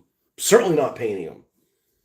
And to be honest with you, it's the tanks that really made this be as second nature as it is for me. The weathering on the tanks makes this a fucking piece of cake. It still takes a while. It takes a lot less time than a tank, you know. But I'm enjoying the hell. I'm enjoying this a lot more than the World War II stuff. And it's not that I don't like World War II stuff. It's that I can basically build one vehicle and we can use it in the game. Not like, all right, well, we got to have a squad and they need, you know, and you need a house for them. Like, fuck that. We already have like a play field for them. It's like easy to go and sub something in. I can make the sheet for it. It looks professional. It's fun. Zany shit happens. You know, it's got a lot going for it. I want to paint a pink car because it's ridiculous. Okay, go and buy a pink car and, you know, make it. And, you know, and it's not ridiculous. It's just out there, you know. So I'm enjoying this a lot more than World War II stuff. The wife certainly enjoys me working on this more than World War II stuff because she gets this. Like the tanks, just like she can't tell the difference between a Sherman and a Sherman Firefly. Like to her, it's like, oh, it's a green one, you know. So cars are more relatable. People understand, you know, you see them all the time, that kind of stuff. That's not saying I don't like World War II shit, or I'm not gonna ever build World War II shit again. But this is a trip. Paradiso Craft. No, is he Brazilian? Because that's what it sounds like. Paradiso. Got to be a Brazilian spelled like that. I'd say Portuguese, but there just aren't that many people in Portugal. I think the population of Portugal is half of Florida. No, a third of Florida. I don't know.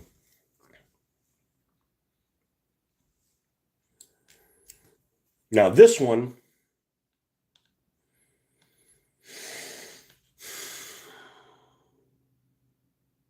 man, if I don't prime this ahead of time, I got to prime these first. I got to prime these two first. Let's do some stickum. So yeah, I don't really know if other people are doing stuff the same way I'm doing it. Um, I don't feel like I need to copy anybody. I mean, the only person that I watched that kind of got the ball rolling on tanks was what's his name? And I mentioned him a couple times. The guy from Australia. I know there's only one guy in Australia, hardly. Um,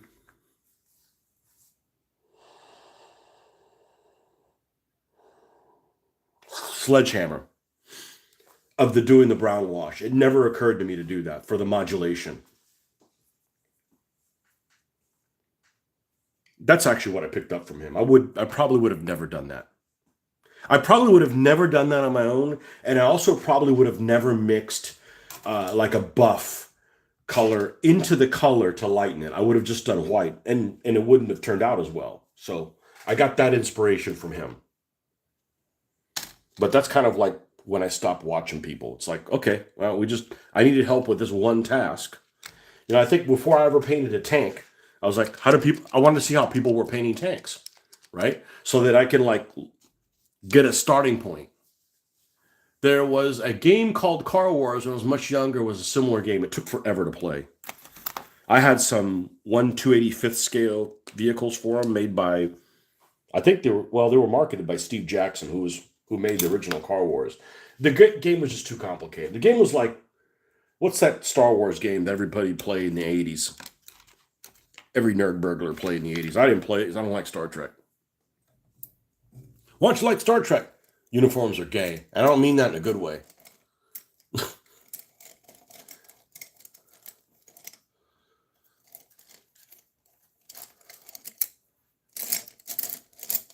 Um, is it just called Starfleet Battles? I think it's just called Starfleet Battles. Too freaking complicated.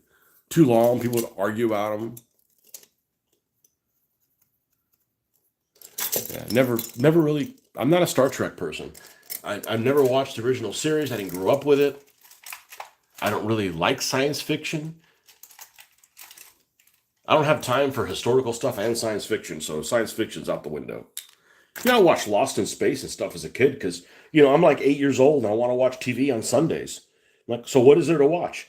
Freaking reruns on TBS and stuff like that. Or the 700 Club. Well, we know which one we're not watching.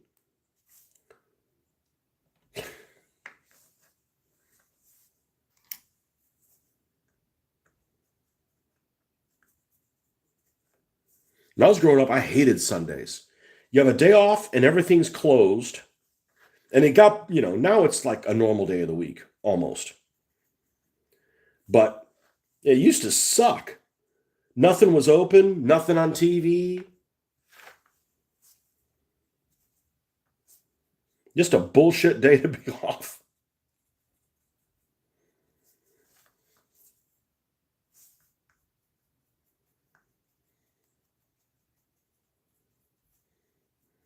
My daughter says in Spain, grocery stores aren't even open on Sunday.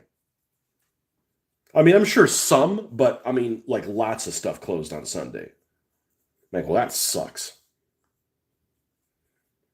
All right, we're not going to go live there because of that and the damn parking that's barbaric. The barbaric parking in Europe. Of course, if you don't have a car, not really a problem, Yeah, Starfleet Battles. Yeah, the Nerd Burglar game. Amarillo Design Group, right? Never had it. Had a friend of mine that played it. I see people play it like nobody's having a good time. Like everybody's just like, they're practicing for taking the bar. It's like that's just not a good game. Now, saying I don't like Star Trek, there is a video game, and I've talked about it before. I can never remember what the hell this video game is that I thought was done really well, other than it was very glitchy. But the display on it, the gameplay on it was done really well. And I'm not even in Star Trek, but you know what? When you're playing with ships, you don't have to see the candy ass uniforms.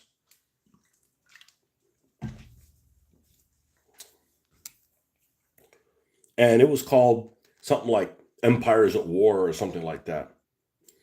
It was like playing a ship game, and I think it was real time. But you're commanding like one ship, so like, you could handle it. But you could like move like your force field or your shields. If you were getting attacked from the front, you could like move all your shields so they were protecting your front and like leave your sides. But then when you passed them, you had to move them back, or you get. It was interesting. It was kind of It was an interesting game, and it looked pretty decent, at least at the time. This was like late 90s, early 2000s. I probably wouldn't want to play it now. I'd probably look like a melted asshole, but I played it a bit. And you could rename the ships. I like that. Not to give them ridiculous names like, Goat Fucker or something, but, give them, appropriate names.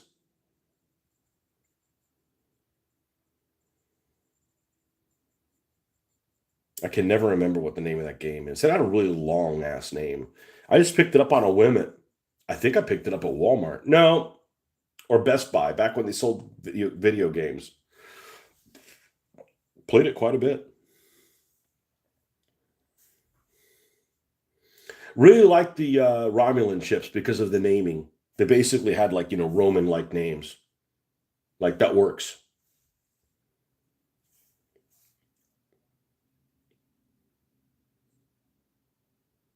And you could progress. You could like, you start off in a small ship and like, capture something. I mean, it was just, it was cool. It was cool. Yeah, I don't remember what it was called. Battlefield Gothic. I never played anything Games Workshop. I wasn't against them. Their marketing is great. It just timing of it. Let's see what this thing is called. Star Trek computer game, early 2000s.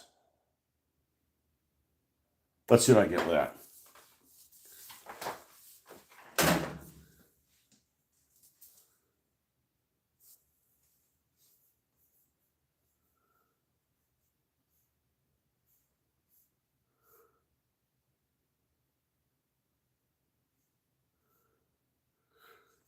All right, here's a Wikipedia list of Star Trek games. All right, please put them by date because we're going to go to about 1998 and then start looking.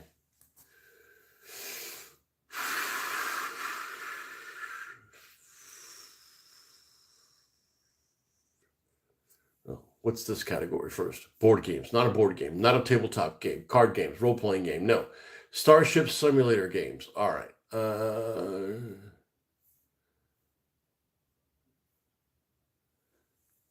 Okay, it's the one made by Interplay. It was based largely on the tabletop game Starfleet Battles, was comprised Starfleet Command 2 Empires at War, and Starfleet Command 3. Starfleet Command 2 Empires at War is the one that I played. It was a great game. Other than the only problem I remember it having, well, okay, it had two problems. Go back to my screen here so I can see what you guys write, if anything. Starfleet Command 2 Empires at War. That's what I gotta remember. As I've mentioned it several times. The only problem it had was glitchy as fuck.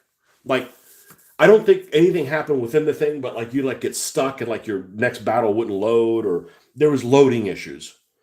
And there was a lot of repetition. There was a lot of repetition, like you go, oh, you've stopped your move. There's a space creature. You're like, the first couple times you find a space creature, you're like, that's cool, right? Because like it's big tentacle. I don't even remember what they look like, but they were like this big kraken-like thing, huge, huge thing that you have to destroy. Cool. But after, fighting the same bastard, 12 times, I don't like repetitive stuff. That's just like busy work. So if you're fighting the same thing over and over again, I'm like, okay, enough of that. So that part was a little repetitive. But other than that, that was a fun freaking game.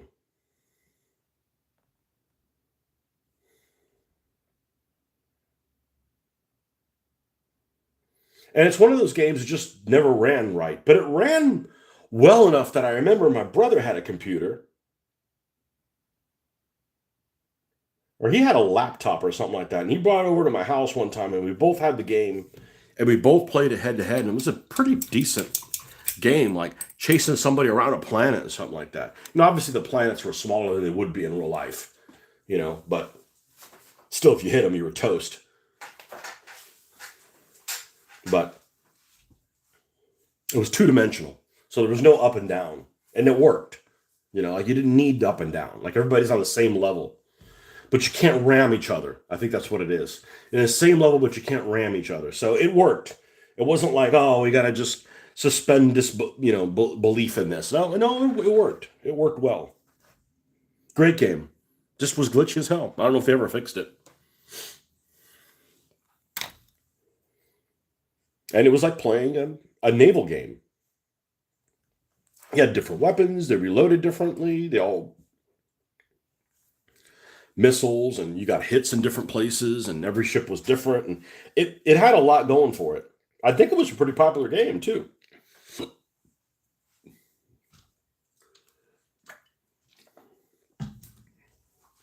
I didn't know it was based on Starfleet battles.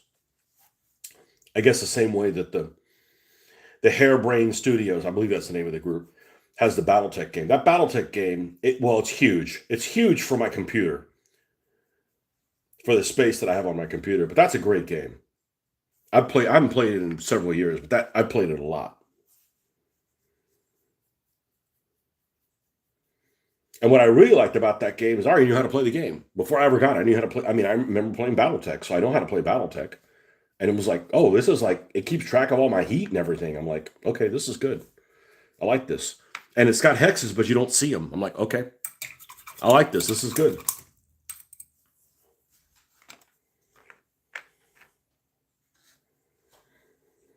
The only thing I don't like about BattleTech, well, it's 2d6, but other than that, it's just real easy to get into a crutch. Get into this crutch of like, all right, I'm going to go in. I have to have this one vehicle to succeed. And whatever it is, you're like, I can't make anything work with this vehicle, but I like this one. And you just get this crutch of like, I've always got to use this one vehicle. And I recognize that that's a problem and I don't like it. Now, other people may be like fine with that, but I don't like the fact when I'm like, I always want to use I'm a very I always use Space Marines. And that's the only people I play with, and everybody else. I don't play that way. I like to play different factions, different countries, or whatever, to experience different things. I'm not like, oh, I'll only use this kind of thing. You see, they're releasing a bolt action video game. I remember a low graphics game. You would travel from sector to sector looking for Klingons. Yeah, I know. I did see they're releasing bolt action, but considering I don't like bolt action and it's very generic, I don't see that appealing to me. And then the comments were like, well, it's just the same thing as Men at War or whatever. You're always going to have naysayers and people that don't like Slytherin. I personally have had good Slytherin experiences. One of my favorite Slytherin experiences. See, I get Slytherin mixed up with what's the other one that's like them that does Matrix. I get Slytherin and Matrix mixed up. One of the best games I've still played ever on the computer console is still that whole Drive on Moscow, Battle of the Bulge, Shenandoah Studios 2 games. Those things are incredible. I love them. They're simple yet complex. They look great. I just like everything about them. And they're a fairly strategic game. They're, what normally would not appeal to me, but I don't know. I really like them. I really, really like them.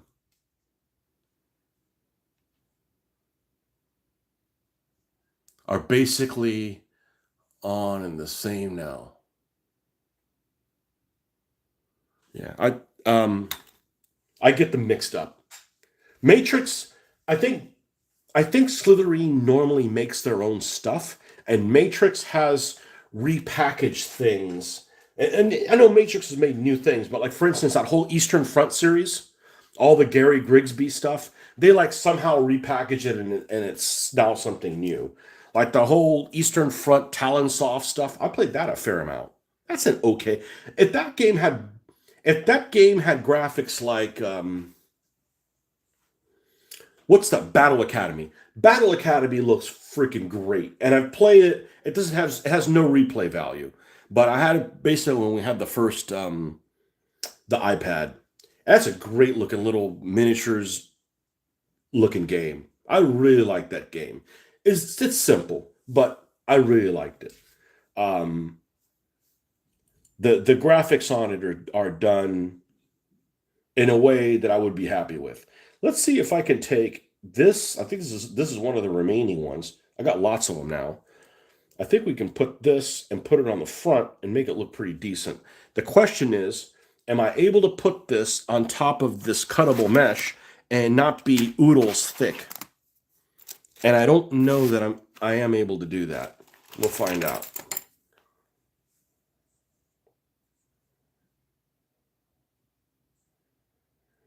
It's just a little bit thicker. Let's try that. People like seeing this mesh like these are, well, they are prisoners. In my world, these are all bad people. Like if they, if these guys die in a fiery crash, it is your job as a citizen to clap and be happy that they're no longer on this earth. Now, every one of these individuals are just terrible people in my world. There's no good guys in here. They're all assholes.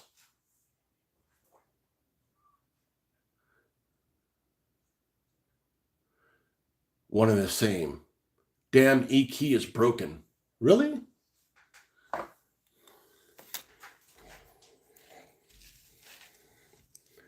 That would be really annoying to type things. I just saying. All right, we're going to go across here.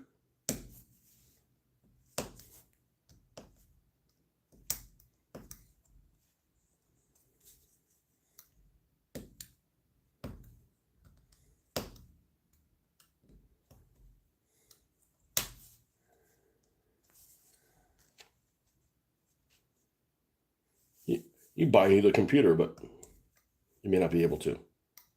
I'm not judging. I'm just saying that, I complain about the cost of things, but, I got all kinds of stuff my parents didn't have. And the problem with that is that it's peer pressure. We all buy more shit that we should buy. We're all part of the problem. I do understand the whole. I have pretty good restraint, except when it comes to these $1 things. Hey, it's fucking cheap. I have pretty good restraint, especially compared to other people. But we all buy things we shouldn't have.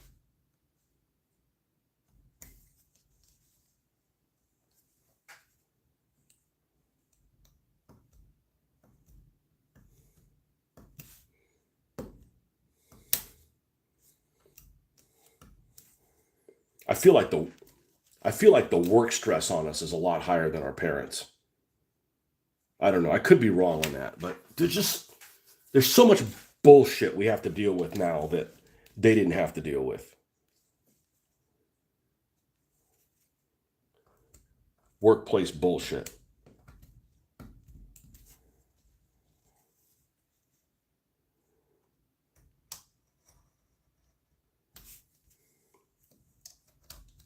Let's see if we can get this out. We're still going to have to trim this a little bit. All right. Let's get, great, I use this for that. Pendejo. Why are you such a pendejo? Let's see. Let's grab another one.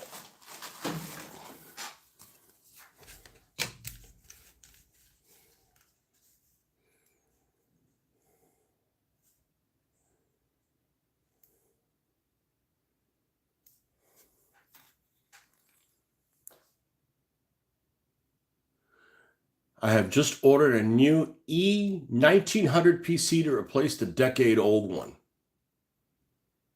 I don't know what that is. Oh, 1,900 pounds sterling PC. Okay, well, that's how much they cost. Yeah, that's about how much computers are here. By the time you figure out, what. I bought 3 computers and they all been like $2,400. Now, obviously, each one has been able to kick more ass than the previous one, but technology's moved.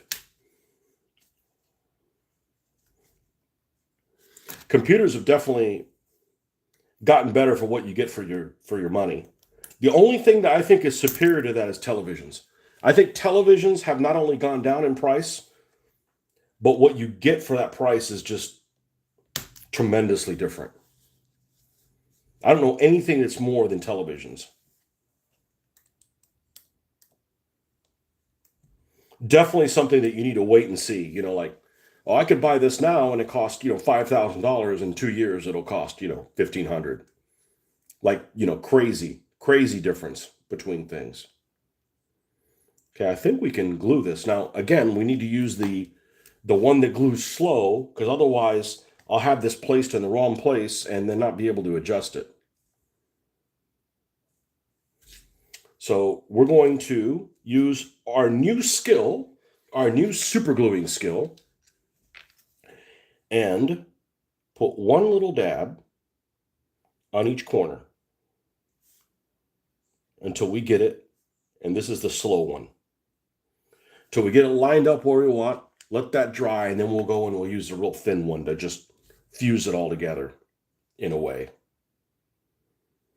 All right, let's do this one. And where's my tweezers? And the important thing isn't necessarily to buy stuff, not spend money, but to only spend money on stuff that you're really going to use. Like, for instance, a computer. We can all agree you're going to get your money's worth out of it. I did math one time on how much my computers have cost, and the ones I've had throughout the years that don't work anymore. And I use my computer less at home now than I ever had before, since I got one. I pretty much just use it to read the comments. I don't surf on it. I have my phone for that. But it's about 25 cents a day.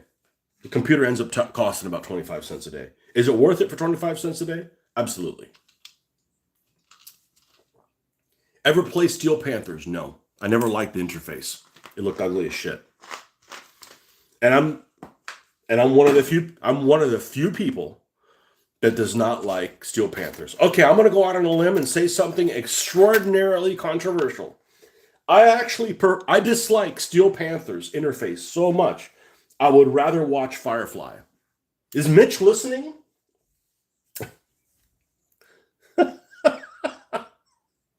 I did not like that interface at all. The text was too big. I just didn't like it. The concept of the game, absolutely. It's made for me. The people that did Close Combat should have done Steel Panthers. I would have played it. It was totally the interface. Extremely popular game, though.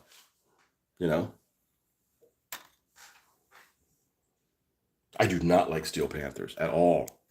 I tried, can't play it. It makes me feel like I don't have my contacts in. Everything looks blurry. Even back in the day, didn't care for it. Sorry. Hey, there's something you got to hate about me. That's what you guys say. Well, why's it got to be 4 things?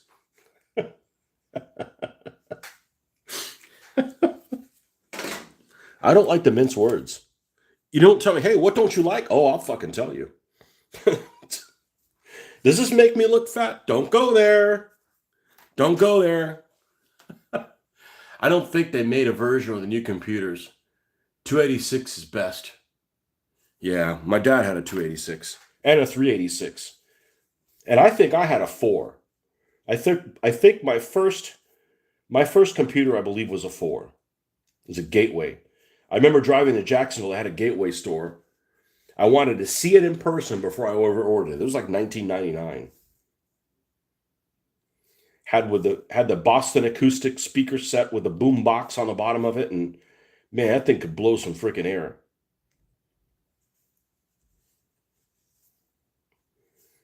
Played a lot of good games with it. Half-Life and European Air War and that Star Trek game I was just talking about. Diablo 2. What else? Got to be other stuff.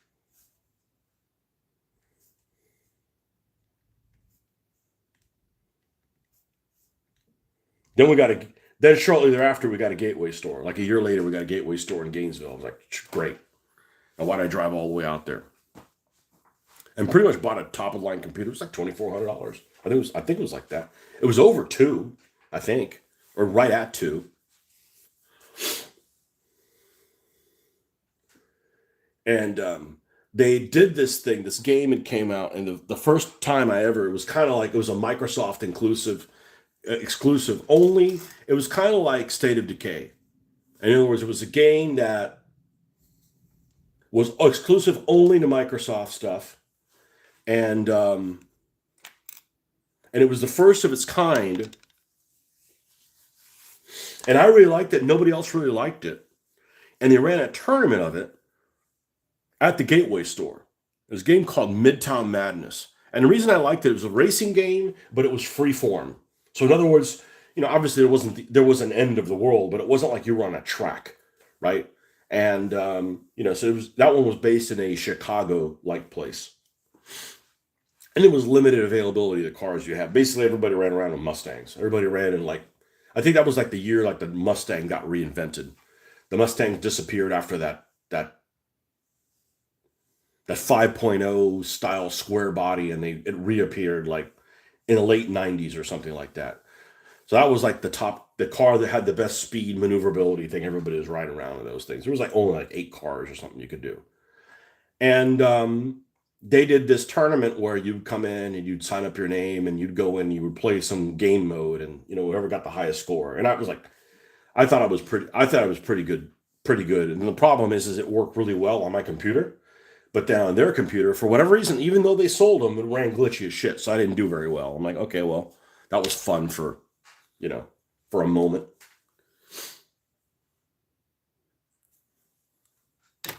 And Midtown Madness 2, I think they made a third one. Yeah, in console. They had this game that was like, it was like Capture the Flag, but it was gold. It was like this gold bars that were like floating. You drive over them, and then you were encumbered. It reduced your speed by 25%. So people could like catch you. You basically had to go grab the gold and then take it to another random location. And then when you took it out random location, it disappeared, and a new gold thing would appear. So it was cool because you weren't on there was no Forza, whatever the hell it's called, Horizon or something like that, where you could just drive all over the world. My daughter had been wanting that, and I actually downloaded it yesterday, the Mexican one, and I played it some. I figured, okay, well, we can get some car play out of it. Now that it costs half as much as it used to. So, but just like video games, I can't sit all day and play them. It's like I get bored. I'd rather do this. I'd rather just sit there and run my mouth. This makes me feel good, and I have something to show for it. Video game is fun, but it's hard to talk about. People like, hey, remember that time I did? Oh, that's right. Yeah, got it. It's like a waste of a conversation.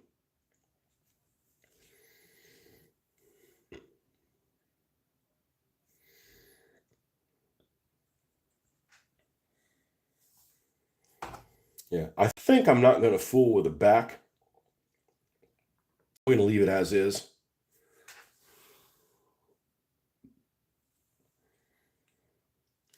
Probably going to paint the frame of this. No, I probably need to keep it yellow. But this is good to go. This needs to be primed. I need to wait a little bit to make sure that the glue residue isn't going to stick to the brush, and then I'll ruin a brush in the process. But this little stickum, just having something to hold it, works really well. I wish I had known about this a lot sooner than I did. I didn't start using it until I was doing the tanks. I didn't use the stickum at all doing 15 millimeter. I don't know that it would have been any use, but it's nice to have something that holds just enough to where you don't.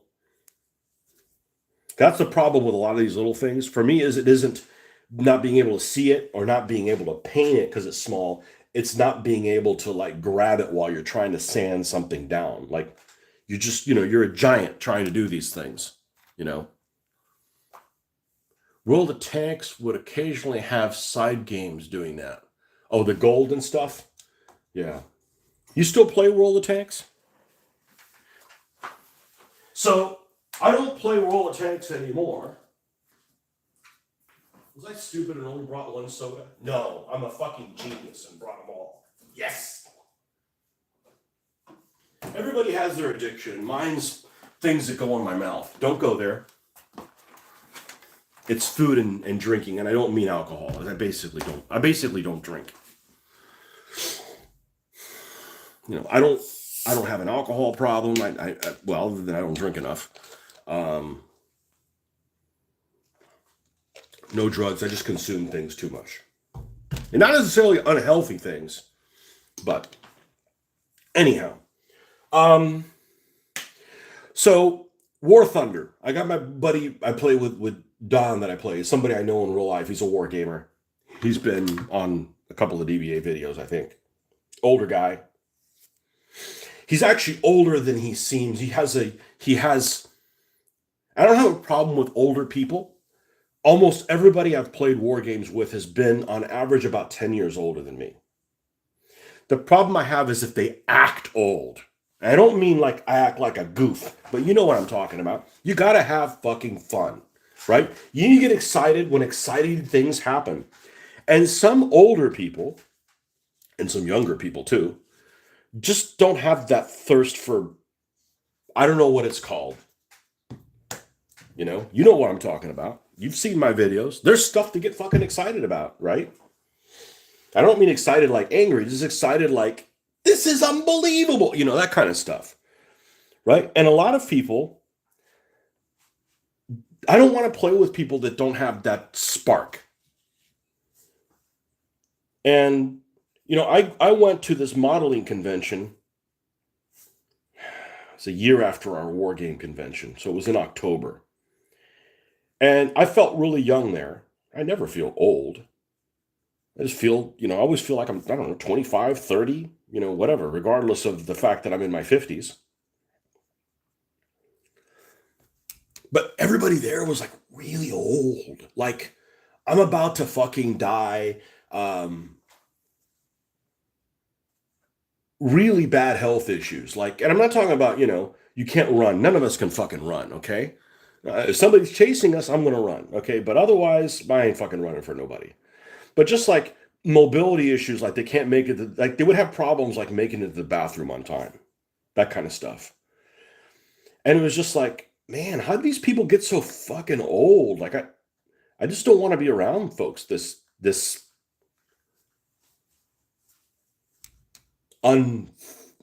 unexcited. I don't know how to describe it. It doesn't have to do anything with age. I had a guy I work with. He was older. His name was Pete. He wasn't that way. Don isn't that way. But anyway, so I play with Don, and he's an ex-Navy pilot and an ex-Delta pilot too. And we're playing War Thunder. War Thunder has tanks. It has ships. It has planes. And it has little ships too. Coastal ships. And which I realized, for being a World War II nut, I don't know jack shit about coastal ships. And mainly because, all the types of the ships are all like numbers and stuff. Like Italian torpedo boats like MS 555. Like who knows what the hell those things are, right? But big ships I know well. Tanks I know real well. I still probably argue I know ships better than tanks, but that's just from a lifestyle, a lifelong, or at least when I started playing Sea Creek 4 really well. But anyways, so he doesn't like planes because he used to fly planes. They don't seem realistic to him. So I get him to like plane. Now, the funny thing is the thing I know the least about is planes. But the one I enjoy the most playing is planes because there's a really good cooperative. And here's the way I'm looking at it, okay? If you're playing tanks, the fact that there's no infantry is really awkward. It feels really awkward to be in a bunch of tanks, fighting other tanks on another team that are the same nationality as your tank, okay? That's kind of weird, but all the game modes are going to have that. The second weird thing is you're playing tanks in an environment and there ain't a soul on foot. That's really odd. And the tanks are really geared towards campers. And I don't want to be a camper because I don't play the game enough to like want to find all little hidey holes. Like I don't want to play like the same battle. Like World of Tanks. What's that one battle that's in freaking Germany? Like I'm gonna call it Himmelsdorf. Okay? It's like this town. I don't want to see play. I never want to see that battle ever again. Ever. It's like you're in an environment that's not made for tanks, and you're fighting not only in tanks, but there's zero infantry. So I don't really like tanks from the standpoint of it just seems like something is severely lacking in it. Now, ships, everybody hides behind a fucking island. And that's like, that never happened. Or ships move in reverse. I don't think a ship in the modern area, meaning from 1900 forward, I don't think a ship ever engaged in combat while being in reverse. Ever. If it did, they didn't write about it, and I certainly didn't read it. Yet it happens all the time. You ram into land, nothing happens to you. You have to, like, take that shit out of your mind, right? Again, not that, and I don't want to be playing Graf Spee and be fighting 4 other ones. Like, okay, there was only one Graf Spee, So I don't like that. So what's left? Planes, So I prefer to play the planes, not because I'm a plane guy, but because it's less annoying than those other things. Some people just get decrepit why is that? I mean, I'm not in perfect physical health, but I need to walk more,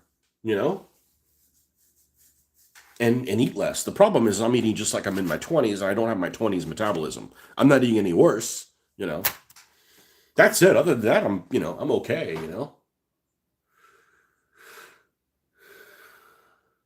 You have neuropathy in my hands. I don't paint either. Yeah, well, that sucks. I don't need anything in my hands. We need to keep this thing going. But this is my stress relief. Some people come from work and they have a drink. In 30-something years at work, I think I've had a drink twice, maybe, after work. It just doesn't solve anything. I need it while I'm there, not here. Here, I paint. This is my therapy. This is my feel-good, This is me shooting up, is working on my hobby. And not even the gaming part. This creative outlet and talking to you guys about it, that is my therapy. So, that's why I do this first thing in the morning. Like, the rest of my day could go to shit, but at least we're started on the right. Well, today we probably won't have a shitty day because I don't have to go to work. Well, other things could happen, but they don't happen on a frequent basis, fortunately. Whereas every day at work is a fucking problem, multiple times each day. So, like, this is my therapy. This is my happy place. Whether I'm working on tanks or 15 millimeter figures or vehicles. And that's the other thing is, with these guys, like, I want to paint one thing. Well, I'm running my mouth a little bit, so we're being a little bit less efficient. We're actually waiting for things to dry also. But after a couple hours, I'm completed with something, and I can move on to something completely different. It's not like, okay, another 4 months of painting fucking Normans or whatever it is, I know how that is. I can still do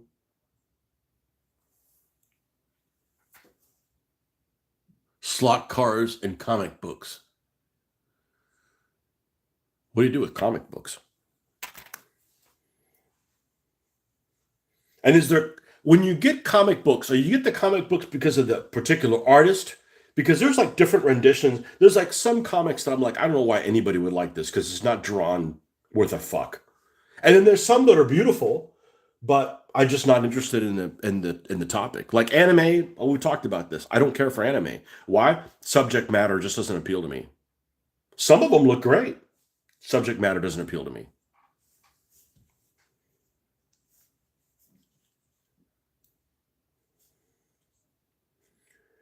Okay, I'm afraid we're going to have to use the fast super glue on this, as much as I do not want to do that. Now, I think I'm going to put the front. Can I do the front one yet, or is we still drying? Still playing the drying game? Let's overlap look on this. I'm going to make sure we don't put this too far out, and then we got an issue. No, I think we're okay. I think I cut this relatively smooth. All right. We're going to put some. No, we're not going to do that. We're going to use this. All right, we're going to put 4 glue dots. And let's try to be civilized and use this. All right, we're going to put one on that corner. We're going to put one on that corner. And then we're going to put like one down here because I know it'll hit that. All right. Where's my brush that's ruined? Okay, perfect. I'm going to put some of this glue honey. That's kind of how the consistency that it is. I mean, this is brand new and it's already acting like it's empty. Maybe this is the different one. Okay, that should be enough. Sticky. Make sure it's the one that's ruined. Yep. Put one there.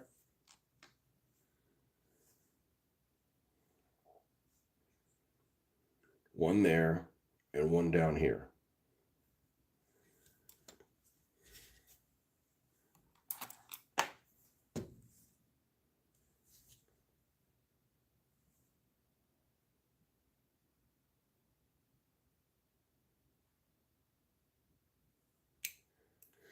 And see, you can't adjust the other super glue. You get it in the wrong place, you're done. Game over. Done. And it's frustrating.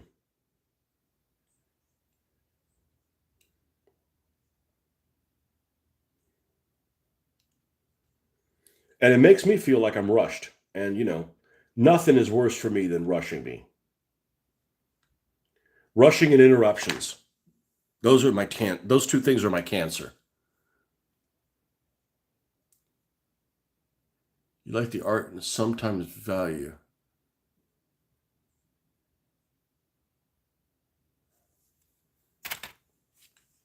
There's an artist. I've never been into comic books, but there's an artist that has all of his, man, I can't show you because it's on the damn phone.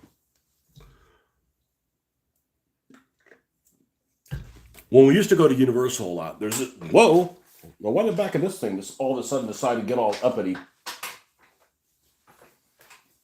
I don't know the controls on this chair. Although this chair is working pretty well. Anyways, I gotta remember, don't lean back in it. When we went to Universal Islands of Adventure, there's this one island or there's one section of the park called Superhero Island. They call it islands because it's separated by water, but it's not really an island, right? And on there's all this artwork that's done almost like billboards of characters like Fantastic Four. Who else is on there? Hulk is up there. Spider-Man. The guy who's the shrunken dude with a big brain, whatever the hell his name is. Silver Surfer, different things like that. But the art is done in a very appealing way. Like it's done, like I look at that and I'm like, yeah, I like that. I like that artist, whoever he is. And if you look at one of the artworks, it'll actually say in the corner, like it's signed. Obviously he didn't make that one. It's small and it was printed large. And his name is Adam Kubert or Cuthbert or something like that. And so I'm like, okay, well, I got to see what this guy's. Not that I was going to buy any comic books, but I was like, I liked the way his style was done. So I think I looked at his comic books. It didn't look the same in the comic books, but the billboards at Universal Islands of Adventure look really freaking good. Really, really, really good. Look it up. Look it up. Universal Island of Adventure comic book, whatever. It looks really good. Every one of them looks great, actually. All the art there looks spectacular. You know, I love video games that have cell animation. Borderlands look good. Whatever that 13 was way back. Well, 13 probably looks like a melted asshole now, but anything that's cell animation that I played, really like the way it looked. Works really good for video games. The Transformers game that came out, shit, I don't know, 2010, whatever the hell it was called. I have one of them, and it looks freaking great. It's like you're playing the comic book from you're playing the cartoon from '84, except it looks better. But yeah, that particular artist on that particular thing looked spectacularly good, and it's like stuff I'm not even interested in. Like I don't care about, I don't care about the Fantastic Four, but they look really cool there. Now I have the Hero Quest figures, which I don't need to be spread out even further, but if we did Hero Quest, and we played Hero Quest a while ago, Mitch and Company, I'd want to repaint the figures. The figures look decent, and the paint jobs are subpar. The game definitely needs some Mitch and Tony changes to it to make it more unpredictable who's going to go next. But the meat and potatoes of the game's okay. You know, it's an all right game. I don't like collectible stuff. Like, oh, let me buy 10 things and hopefully like I don't buy into the whole gambler thing. I am not a gambler. You know, so anything that involves like, oh, let's spend a shitload of money to possibly not get what you want, that does not speak to me. It might work for other gamblers, but that's just not in my DNA.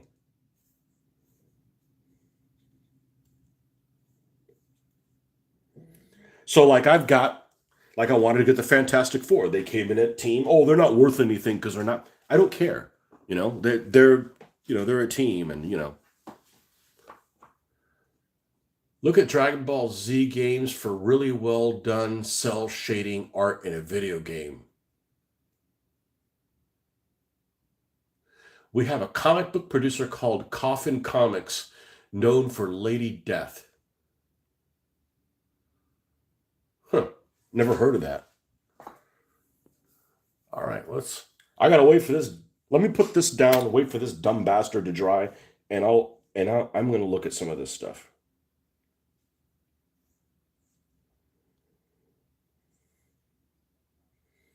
So I'm a bit. That's kind of an understatement. I'm an art snob, right? Because I can paint and create shit. I feel like my opinion matters more than other people who don't create and paint shit. And it does to me. I mean, your opinion should matter to yourself. Whether it matters to other people is irrelevant.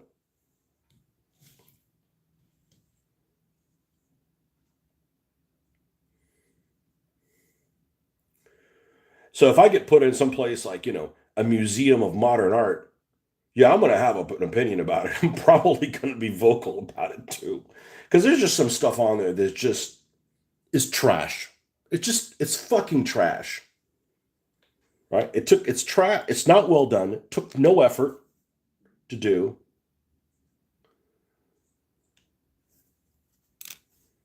And comic books are the same thing. I can appreciate, art that's done well. So I'm going to look at this Lady Death, whatever this thing is. All right, let's zoom this out a little bit, and we'll look at Dragon Ball Z also. All right, let's go over here and let's look at Dragon Ball Z. I have a feeling I'm not going to like Dragon Ball Z. Sorry, disclaimer. I hope I'm wrong. I don't specifically go, man, I hope I hate this. I don't need more things I dislike. I'm full. Dragon Ball Z game.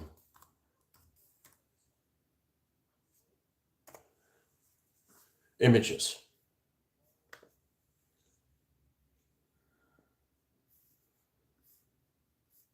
Which game in particular?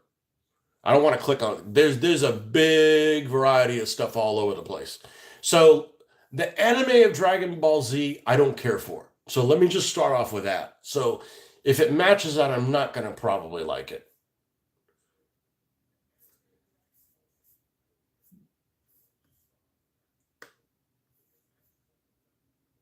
Let's click this box off.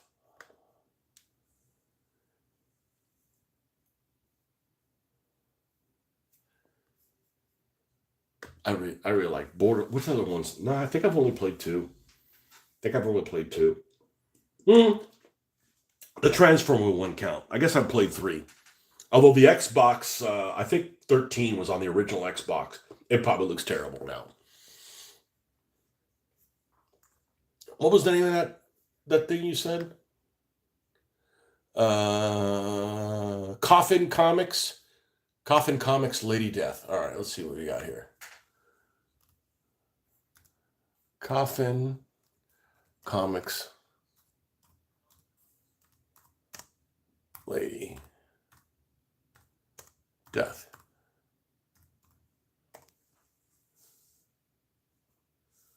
Let's see what we got here. Oh, it's gonna be one of these comics that exploits women. Let's see what we got here. Images, but yeah, I don't want to see covers. Like, show me some of the stuff in here.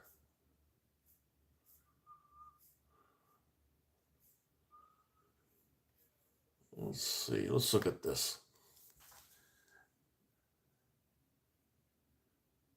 It's done with is it done with computers? Seems awfully shiny.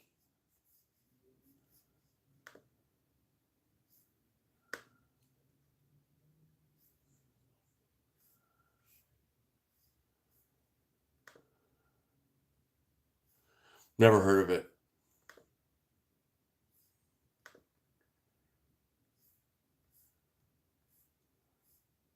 There's got to be some other cell animation games I've played. You don't like the anime style, it won't be for you. They just did a good job matching the style in the latest game. Well, there's different kinds of anime styles. There are. That's one. That's a bit, I don't know how to call it. Basic? I don't know. I don't really care for it. There's a lot of, like, there was when you go to Universal Islands of Adventure, there's one ride called the Spider-Man ride. It was really popular, okay? And while you're waiting for the ride to start, you go through this line, and inside this line has stuff that would be in like it looks like it would be inside the Daily Bugle. I don't know how the hell I remember that, but talk about things you don't remember. The Daily Bugle. So there's, desks and like, you're walking through like an office, right? While in the waiting line. But they only use like 3 different colors. And they're like this fucking lime green color, these like, and then like a putty type color. It's just really fucking ugly looking, like the colors and everything. And then they have all these TV screens that have the Spider-Man cartoon that I didn't watch. I don't know when it was from. I'm going to say probably mid 1980s, playing, and the style that cartoon is done in is just not appealing to me. It just doesn't appeal to me at all.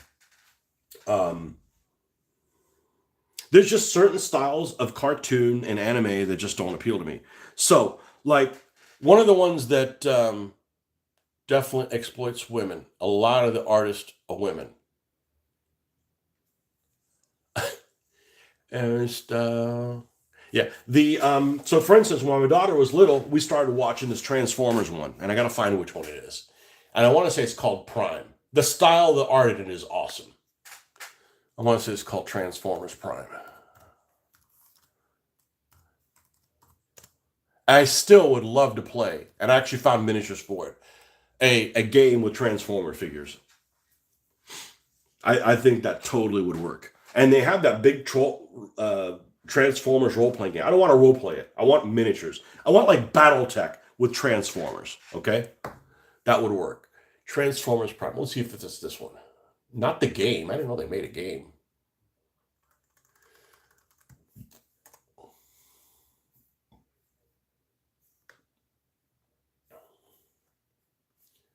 Yeah, Transformers Prime. Transformers Prime looked great. Looked freaking great.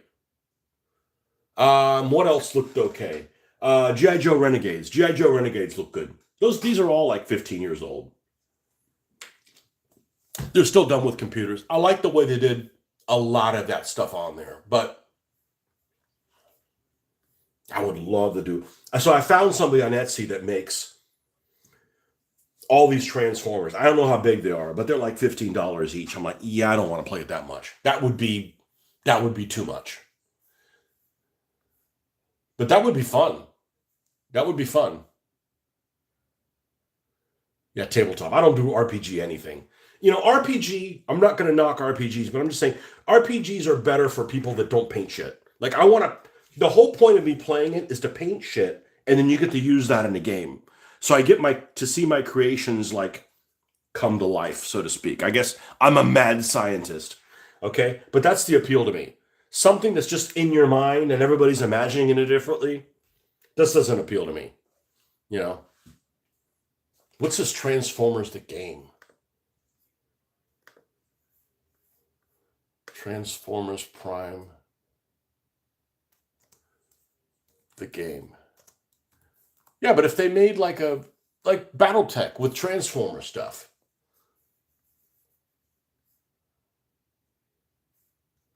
What is that? Is it a video game? Probably so. The video game I have that's Transformers, I don't remember which one it is. It's extremely linear. Looks great, but it's extremely linear.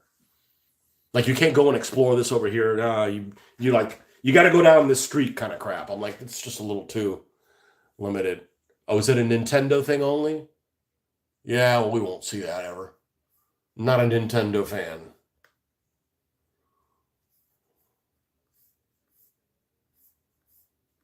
Yeah. Anyhow, I watched that. I wouldn't watch that as an adult. I watched it because it was a way to watch something with my daughter. You know.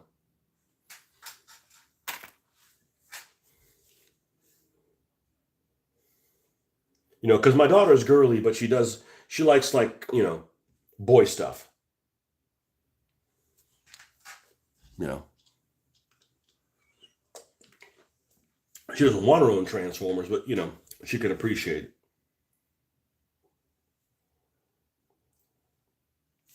All right, let's put a glue dab here in the middle and one down here in the middle. And it should have the right dimensions to grab both of them. But like, this store that I'm going to, this vintage Toy King that I'm going to today, I think I'm going to today. I'm planning on it. They have like Masters of the Universe figures and G.I. Joes and Transformers. I don't care about any of that shit. It's just. Now, if the Transformer toys were $1 a piece, yeah, we just fucking paint those.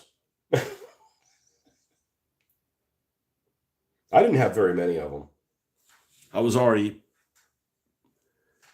a little too old for it. I had like I had a Soundwave. Why do I remember these things? I had a Soundwave. I always thought Soundwave was cool. I had a Blitzwing. That one was a 3-way. Ooh, it's a robot 3-way. It's not what you think it is. I didn't live in the villages. Oh wait, that's wife swap. Never mind. It's kind of hard to keep these things together that I don't do. Let's ruin another brush. I need to ruin another brush. Oh, maybe I can get away with using this and not ruin a brush at all. Let's see how this handles this super watery shit.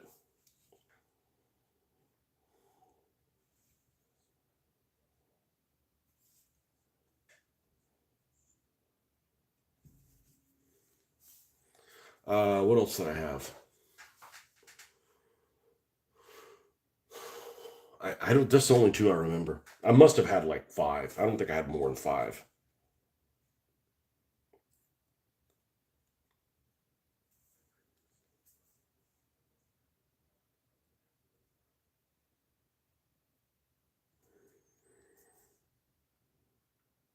I don't like the modern Transformers from the movies. They're freaking stupid. Like, let's make a guy with a face on it. Like, why has he got a face? Why is this guy like chewing on it? One of the movies had like some drill sergeant looking guy that like had a helmet and had a cigar, a cigar. Yeah, why was he having a fucking cigar? Like, it's just a fake cigar. Like, why even put that on him?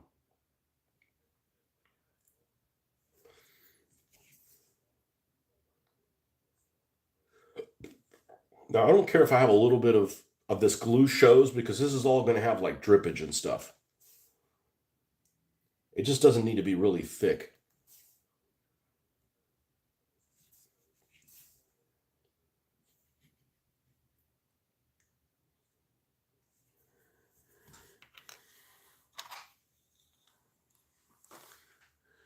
There's a superhero game uses miniatures. Don't recall name.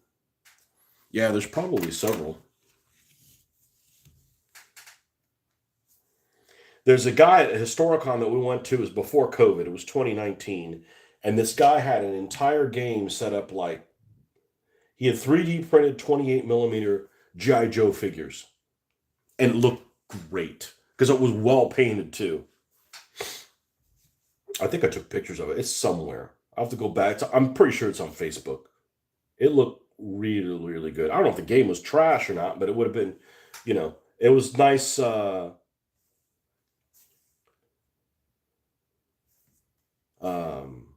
memories.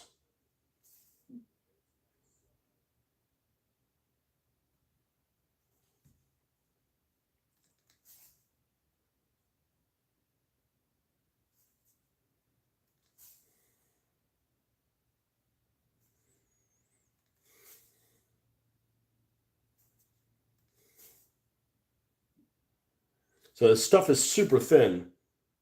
So you literally put it and it'll like creep underneath things.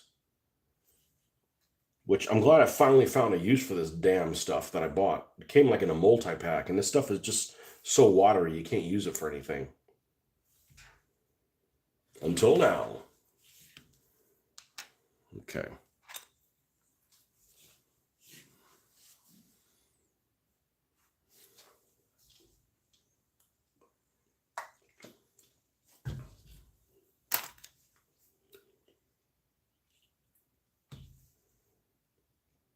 Now the rest of this thing is going to be a little bit more challenging because this doesn't really go with the curvature of it. And I have curved these things before. I'm gonna intend it, but we got to use the fast setting one.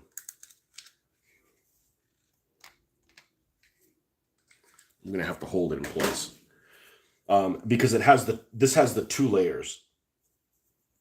It has the layer of the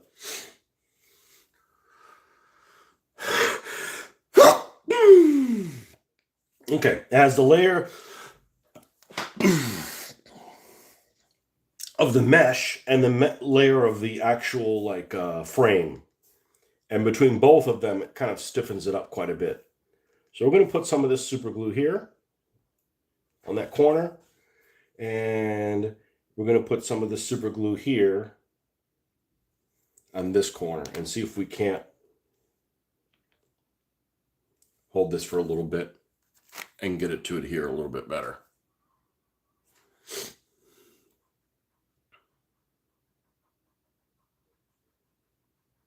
Yeah, the problem with a lot of the superhero stuff, it just doesn't appeal to me.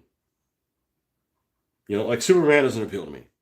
Like Batman's all right, but what was that one movie that has like a flashback? I want to say it was one of Batman versus Superman or something like that, that has Batman with guns. Yeah, that's what I want to see. I want to see an armored ninja that's a vigilante that kills people with guns. Yes. You know, he could use like karate shit too, you know, but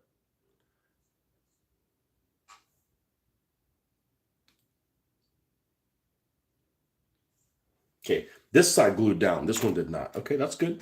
We're making steady progress. I don't mind if things go slow as long as you're making progress. When you're not making any progress, yeah, that's not any good. That's trash. That's trash. Early Batman had guns in comics. We used to have a con here called Hexacon, which is a good name for a con, by the way. We had lots of people there pushing their games. I spent sorry, I'm reading like I'm handicapped, but I'm trying to read from a fair distance. We spent lots of people there pushing their games, spent most of my time trying out their games because so many looked sad. No one was trying their game. Oh. Wah, wah, wah, wah. Did you find any that you're glad you tried and were actually really good?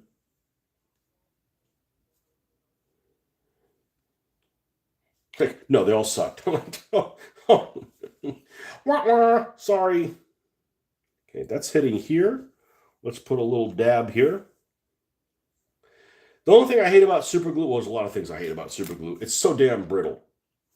And once you get a crack in that whatever, it's just going to come off. There's no flexibility to it.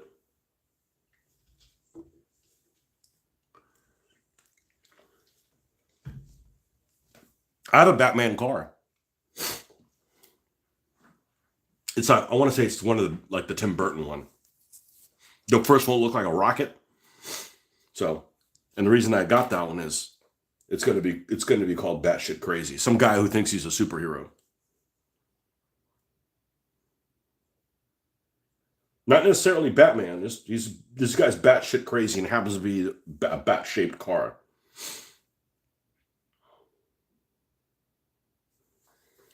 So other than having to use super glue to glue this mesh is pretty nice.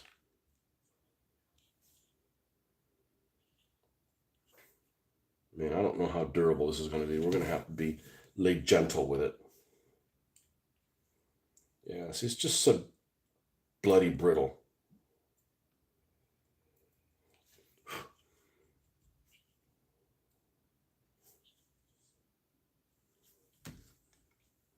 Let's get more of this thin stuff. Yeah, I want to only put a little bit, like blah, everywhere. Like, good lord.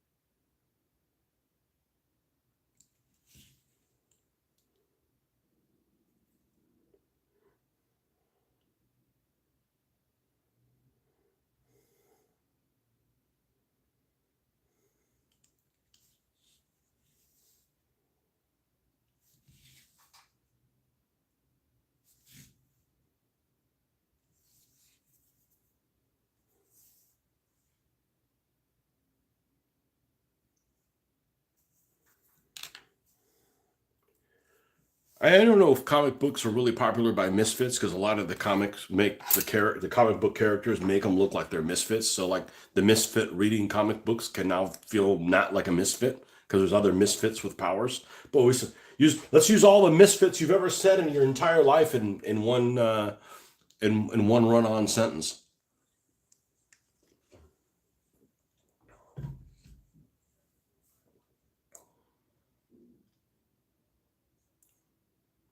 Actually, most weren't good at repeated plays. Oh yeah, that's a problem. Like you already know what's going to happen. And that might appeal to some people. I had a guy I used to play games with. He was a bit of a scientist, and he didn't want to do things that were unpredictable. He didn't want to play games that were unpredictable. Now, if it's already going to turn out how you know it's going to turn out, why bother playing it? It's like when you mention people, it's like, yeah, what do you do for a hobby? I said, well, I play historical war games. A lot of people's first comment is, oh, well, why do you do that? You already know how it's going to turn out. Like, it doesn't work that way, dude. Like, you use dice and there's random chances of things. Well, that's a reenactment. That's no fun. Oh, and you're wearing wool, by the way, while you're doing it. Like, no thanks. That's a reenactment. That's not wargaming. I already know how it's going to be. Well, that's not worth doing.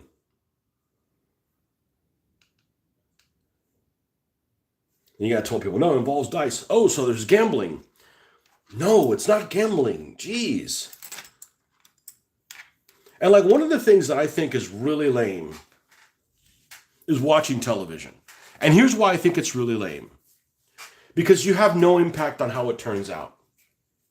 If every TV show was, and they've done a couple of these, and I've mentioned it before, if every TV show had to be a choose your own adventure, all right, good, right? But if it's just like whether you watch it or you don't watch it, it's the same thing happens. Like, who wants to do that? It'd be like going to play a war game and oh, you don't get to play. You just get to watch other people make decisions that you have no control over. You know? You don't play with your best friend because he won't play anything he's not guaranteed to win. Fuck that guy. Don't even tell me who he is. You need better friends, man. Mitch. Actually, everybody that I've played for a while with and have a really happy time playing with him. In particular, Mitch and Jeff have the right fucking attitude. We don't care if we lose to each other. We're competitive. It's all about having a good time. Sometimes you do things that are crazy just for the fuck of it, but you try to play the game serious. you know, I've just been, I guess I've just been blessed. But a lot of it is yourself. I mean, you can't be like I'm gonna nickel and dime every little thing, but then, when I move, I can do, you can't, oh, hold on, you moved a millimeter too far, but then when I do that, I can move whatever the hell I want. Like, you got to be consistent. Like, you can't be a shitty individual. That's just being a shitty human. Sorry, sir, you're a shitty human. It's true. It's about, if you don't want to lose, don't play to people that you mind losing to, right? If you do, then you don't need to play against those people. And there's people that I have played a game with that I'm like, I really don't want to lose to that guy. Because they're a fucking dick. I feel like this thing needs more rockets than just one, but I don't really want to put two down and it looks like, so it has two rocket launchers. I don't want to have that conversation. So it just has one rocket thing on here. This seems a bit lame. Well, it will make my weapons last a lot longer, that's for sure. Don't play with folks you mind losing to. Don't play with folks that have a bad attitude. Mitch and Jeff have a really good attitude, both of them. You get frustrated when things don't go right, but you don't be like, I don't even fucking play this game anymore. Well, you don't play DBA anymore. Well, I didn't play for. That's not why I don't play DBA. That's not the reasons I don't play DBA. And if I didn't stop playing DBA, you wouldn't see all this cool shit. So, you want to see boring shit? I'd still be playing DBA.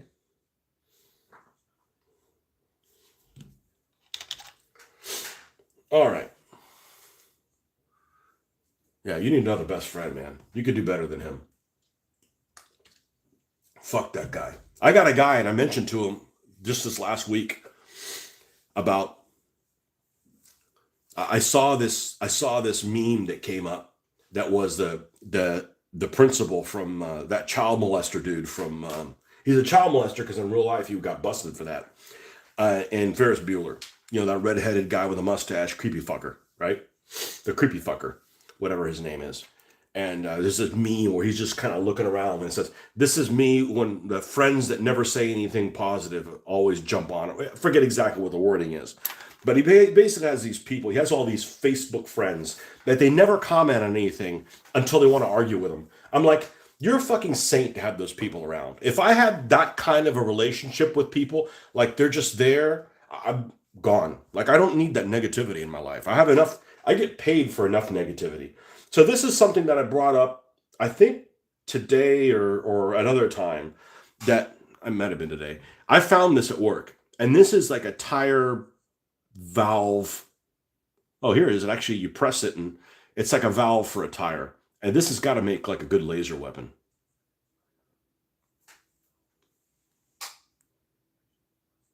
I don't know. I picked it up. It's the only thing I've ever found a use for that I just saw laying around. So they changed the tire or something. They didn't need that. I'm like, okay, well, I'll take that. Looks like a laser thing or whatever.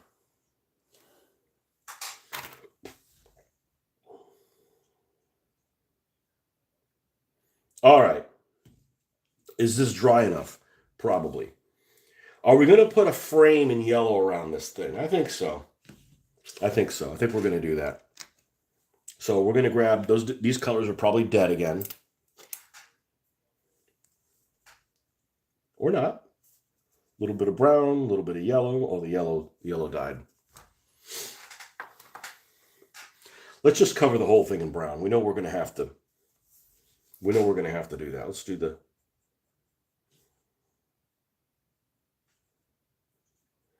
It's funny because these frames that were hollow in the middle, I'm like, I'm not going to find a use for these things. And they've actually done okay. They're not my favorite, but we could get them to work. Not only that, I think I'm going to make this mesh yellow. It'll be rusted, but I think it's going to be yellow. Instead of just being metallic colored from the get-go. Let's do that. I got to go light on here so we don't get it on the window. And then you can't wipe the window down because it's down in there. And we're going to make this rocket launcher yellow. Let it be yellow.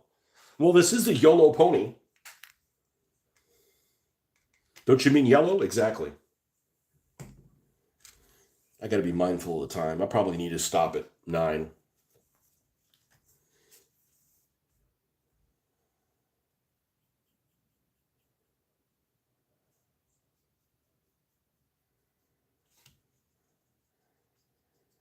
And hopefully we'll have an unboxing when I get back of seeing what kind of parts I got.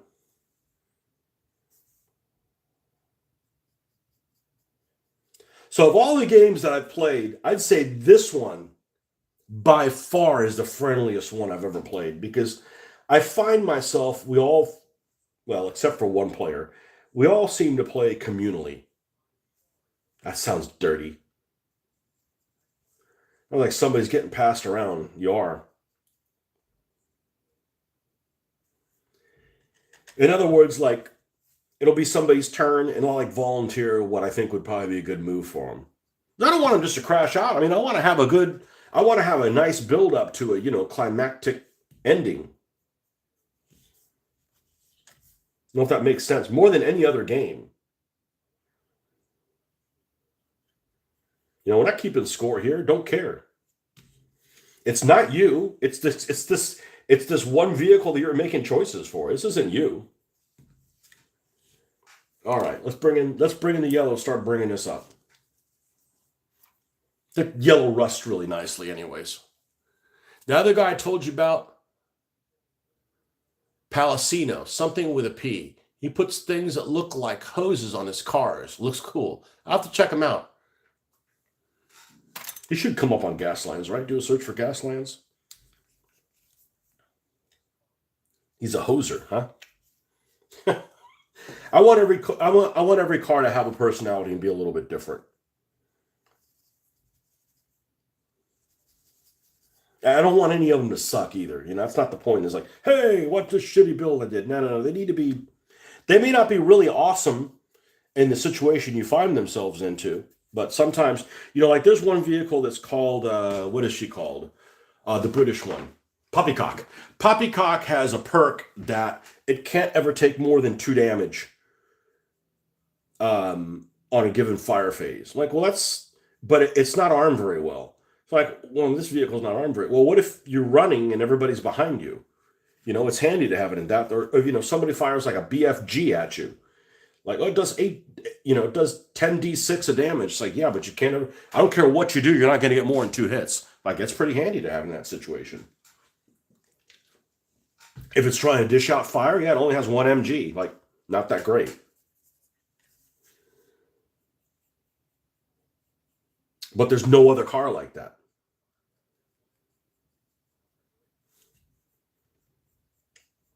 And most of the time, these things all play about the same. So the reality is just like, okay, I just want to be creative and look differently. They have a personality. They got a cool, catchy nickname, and you have fun with them. That's it. I don't expect anything more than that. Anything more serious.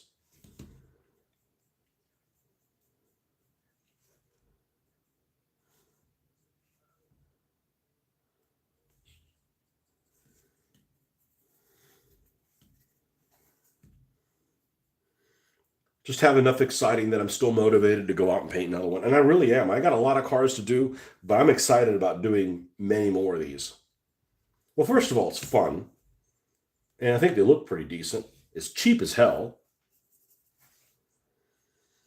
It's fun just looking through junk drawers of things, stuff that nobody wanted this toy. This damn truck was an ill-forgotten relic of a youth that, and I think it turned out, I'm pretty happy with it. It was all chipped to hell too.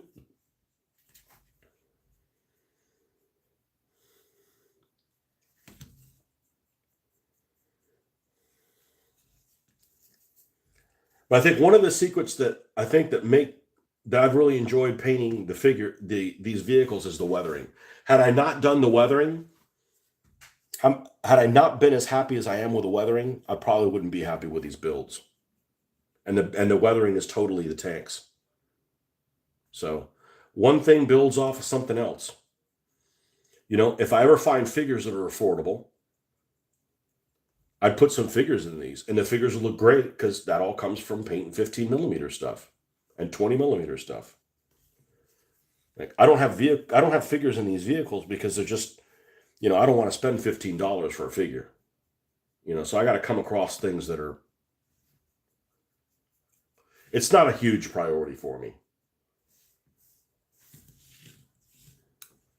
And typical yellow is going to take a lot of steps, but that's okay.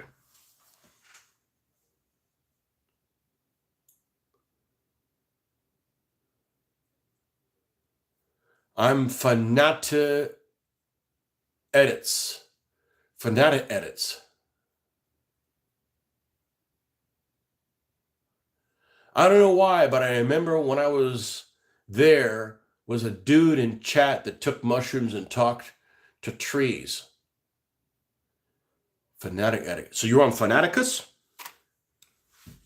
There's definitely some people on Fanaticus now that are talking to trees. There's some weird fuckers on there. If that's what you're talking about, Fanaticus. Oh, Fanta the drink. Mm. Fanta the drink in Europe is great. The Fanta we have here in the United States is a fuckery. When we were in Spain, man, that yellow Fanta is great. No, ours is just full of garbage, you know?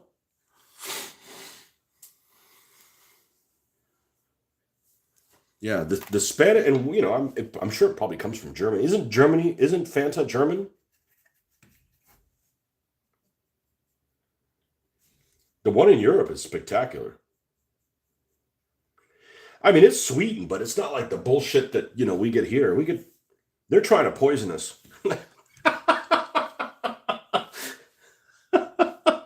We're trying to be poison here, you know?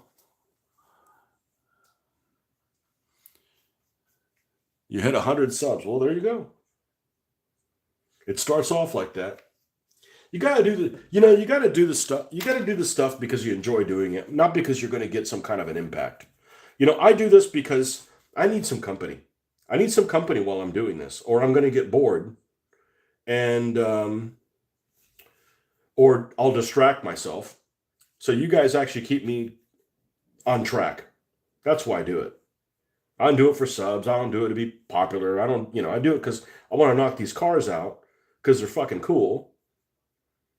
I'm having a blast doing them.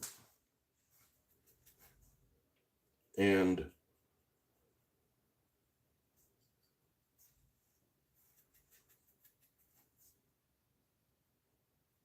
it keeps me on topic. If you go and listen to something, you'll be like, I'm tired of that song. We move to something else. You end up wasting a lot of your time, like on those trying to get back on topic kind of thing. We're going to switch yellows. We'll go to this one, a little hardier. Sunkissed has red 40, which gives people cancer. You know, I don't know about cancer because everything gives everybody cancer. I have a feeling that a lot of these fillers and things give people issues. Because when I was a kid, oh, hold on a second. Is there a better one? Which was this one? Cadmium yellow. Cadmium yellow, same one. Okay, just looked a little darker. When I was a kid, there weren't people that had all these allergies to the stuff. They didn't have people that were ADD, or ADD was just some kid that needed a fucking spanking, you know? I don't know. I mean, I don't know. Okay, man, you too. Yeah, I have all this shit that's the Fanta in Spain. I'm not going to say Europe because maybe they only have it in Spain. Is incredible. Now, one drink that I like that they have here, I never have because I'm a bit of a caffeine whore. Okay, I don't have a lot of caffeine. I only have maybe a couple cups of coffee a day, but I don't buy. I don't like to drink things that don't have any caffeine in them. Even though this has not a lot of caffeine, it gives me enough energy to like power through doing this. Okay. Um, Fresca is freaking great, but I never get it because it's a great mixer for drinks. But again, I've said I don't really drink. You know, it makes me sleepy. I fall asleep. Well, last thing I want to do on my day off is not enjoy it, is be asleep during it. So that's kind of not compatible.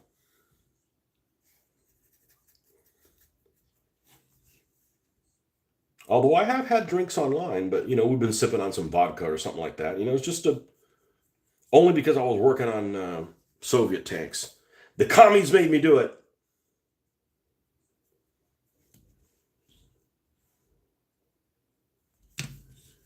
Oh yeah, it's looking good, and it's going to look really good when we weather it, and it's going to look really, really good when we put the drippings on it. Because right now it looks like, what kind of artsy bullshit is this? It'll look less artsy, It still look kind of artsy, but try and drink stuff in glass bottles. Plastic is bad. It's hard to find stuff in glass bottles. You know what's worse than drinking things in plastic bottles, and I mean this seriously? Stress. And unfortunately, I have more of that than I would want to have. Not right now. I don't have any stress right now, but stress is a fucking killer. Stress is a fucking. I'm not saying that, we'll just drink liquid plastic then. Okay, not that extreme either, but I'm just saying that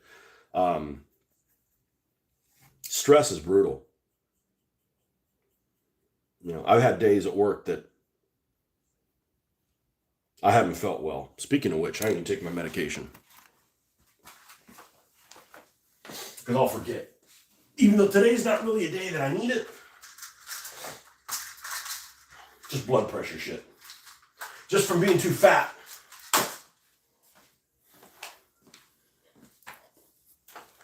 We're all fucking obese.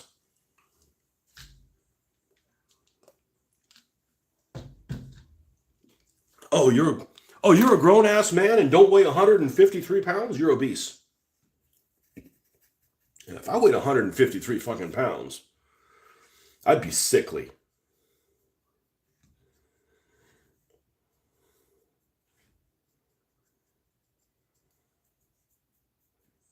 I'd also be 13 or whatever age I was when I weighed that.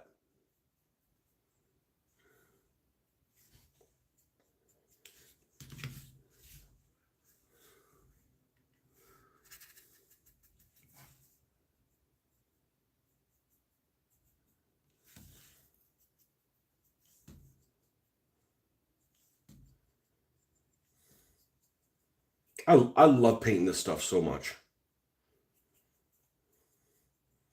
And especially the more I do, because now I'm like really confident. Because the beginning, when you're doing the first couple ones, like you're adding bits, and like, it's all weird colors, and I don't know if it's all going to work together. Now, if you're done 50, I'm like, okay, we know that trust the process. The process doesn't. The process looks really good. Now, we're going to have rust and drippings and all that shit there as well. But we got to do the back. We got to do the front. Probably won't even paint the wheels. Wheels will probably just stay the way they are. After you weather them, it'll look like there's something there. I didn't have to put any effort into it. I mean, you can paint them and then okay, well, you cover up with weathering, so what good did it really do? You're stressed now, possible jury duty. You get out of that. Aren't you getting up there in the age where you don't have to go? What is that age? Nah, you're not 70. I think 70 is the age, right? When you're over 70, you could now that you have all the time in the world, now you can't go. Like, I don't want to go to jury duty because it's like, hell, I leave work for lunch and things go to shit. Jury duty is only stressful if you're the guy that's being judged by the jury.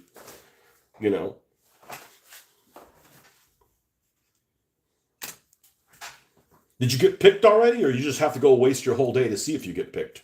There's a difference. All right. It's metal time. Do we have time? Certainly we could finish this guy. I mean, I don't need to be in that big of a hurry. The place doesn't open till 11.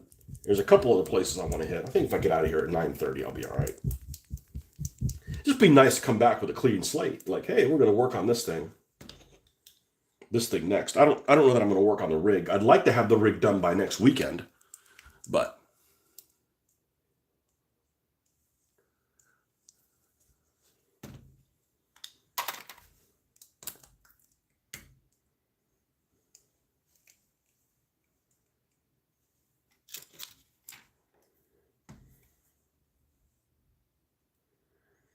speaking of slot cars, there's a guy who in the local Facebook marketplace posted a picture of a slot car track. And what was unique about the slot car track is it looked like it was like the size of a 4x8 foot table. It's kind of hard to judge the size of it, but it looked like it was made out of like either hard plastic or foam. It was about this color, so it was like a light buff color, and it was sunken. So it almost looked like something that was pre-made for like the slot car track to fit inside of it, and not slosh around. You know, like this is the place where the track goes. It doesn't go over here. It's tight and succinct, you know, not places. And he was actually like, I looked at it, I'm like, that might actually be good for this game. And then I realized he was actually looking for more tracks like that. So it was an ad on Facebook Marketplace. And a lot of people were like, hey, I'll take that. He's like, no, I'm not trying to sell it. I'm trying to find other things like more pieces like that if anybody had it. And I don't know what brand it was or whatever, but I thought of you because you know you're my slot car guy, you know, and it looked really cool. And I don't know who the hell it was made by. It looked like it was 4 foot by 8 foot, something like that. And I'm probably, you know, there's probably a ton of different slot car sizes, you know.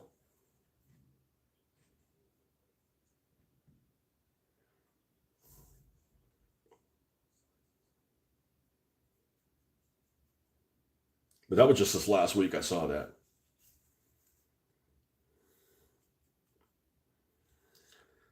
It's like, oh, I'll bring it up to Kevin when you showed up, and you showed up. I'll remember things that some of my viewers will comment on. I know that you guys, some of you guys are into particular things. So I'll try to remember that stuff when I see it and bring it up on the next time I see you. But some people just don't show up anymore. Well, you know, you got better things to do than watch some weirdo paint cars. Grown ass man. There are tracks that slots are cut into the table. No, this one wasn't like this. Like it was smooth, but it was sunken. It looked like an inch. It looked like it was sunk about an inch, like for something to fit in there. Now, apparently, one of the things that's really hard to get is this Hot Wheels track that is fat. And there was a Walmart set. Not that I'm in the market for doing any of it, because you know they got other people that can do shit like that, right? I want to see that kind of racing. I'll just watch 3D Bot Maker's channel. You know, I don't need to do that kind of stuff. But that stuff's really hard to find. There was like a Walmart set that came with it, and that Walmart set, it was only like 4 or 5 years ago. It was discontinued. That'd be annoying to get all this track and like, okay, well, it's all fucking orange. It's all like doing orange. I got to repaint it all. Doing orange. Yes, that's a color.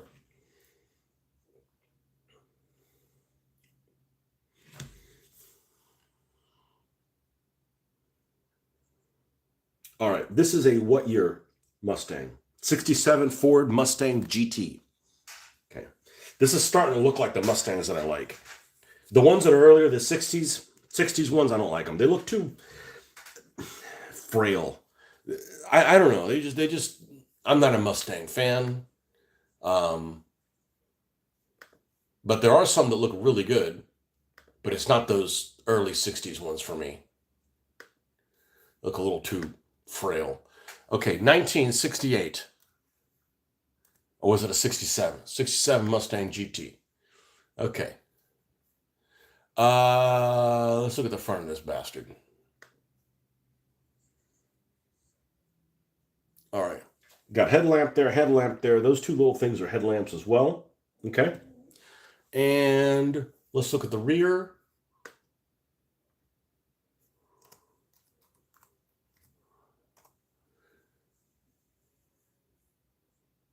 Just the headlamps.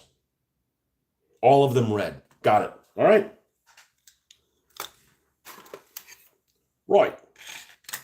I'm going to paint them however the hell I want, but why not paint them realistic? I said, one of the things that I really like is I like to make these cars look like you can see where the car came from, not just some arbitrary bullshit. It's important to me. It's part of what I enjoy. I'm probably in the minority. Let's get black. And some white. Oh, not going to be able to see that. Don't need to look at that anymore. Cars are bigger scale than HO? Okay.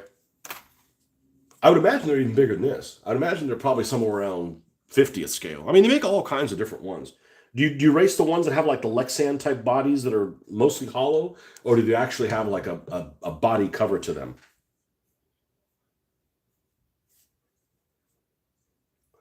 Let's get this dark gray going.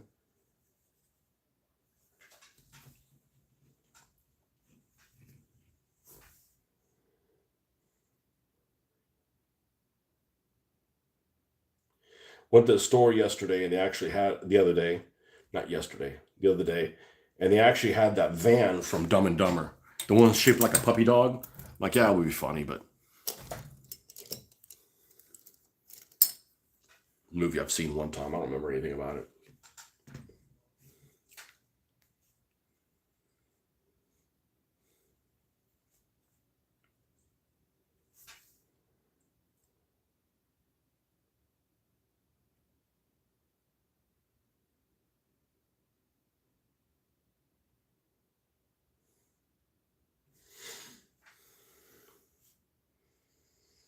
Yeah, these brushes are really quite great, considering they're like a bowl type pack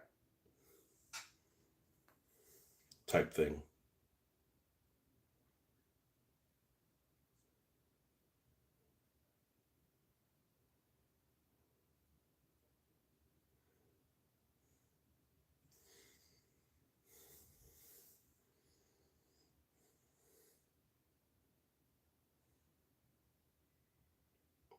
I really don't like the lighting of this time of year. It'd be like 2 o'clock in the afternoon and it feels like it's 6, just from where the sun is.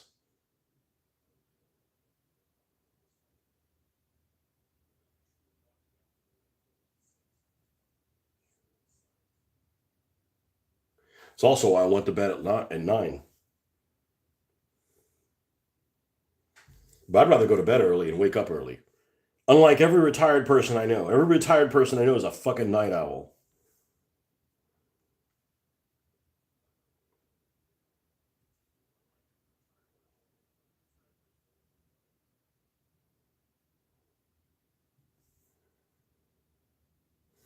Okay. And then we'll do the same on the back. And then we'll bring in these lighter colored metallic colors to make it all look. And then we'll weather the shit out of it, and everything I did won't make a lick a difference. I hate that happens sometimes, but you know that you did the process, so flat red is just fine. Mostly do AFX, but there are faster cars like Viper, and they have light bodies. Okay. Well, I mean, if they're even faster, man, you need the racetrack to be longer. Otherwise, you're just constantly just doing this. You know, you're flooring it and letting it go. I didn't really when I had when that Spider-Man set was given to me in 1977 or 1978 or 1979, or maybe it was even 1980. I didn't understand the whole concept of you needed to slow down for the turns. And also, the straightaway is only like a foot and a half long or 2 feet long. Like, you're, working out your muscle.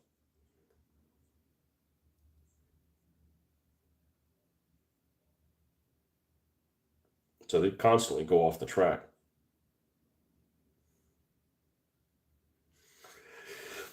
But I don't think it came with an instruction manual, or I certainly didn't read it.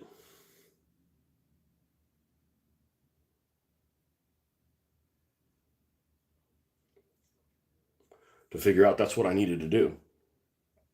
I'm fucking 8 years old too. Like, I'm not a genius like I am now. You're amazing. You knew about the Lexan. Well, I used to work at a hobby store. I used to work at a hobby store. That's a color. That's that. For some reason, that is a word that is stuck in my vocabulary. Lexan. I don't know why. I never did one. I know exactly what that material is like. Yeah.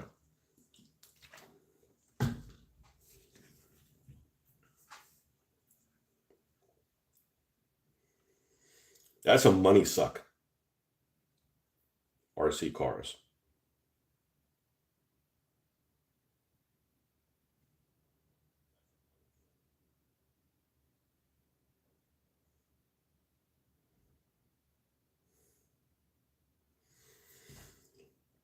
And it's for the what do you call this, the people that are born rich. I was definitely not that demographic at that time.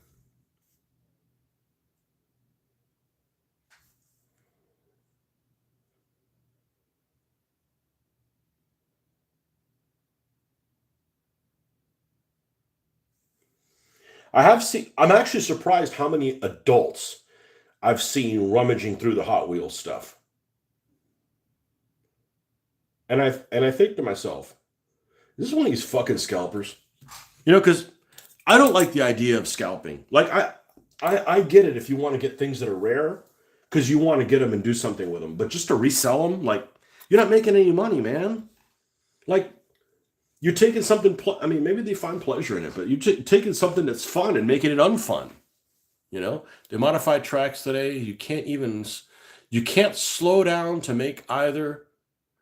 Okay, they modified tracks today, so you can't slow down to make the other car fly off the bend.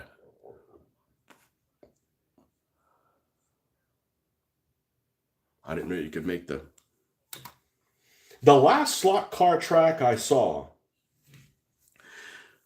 I feel like it was on carpet, and they take a shitload of space.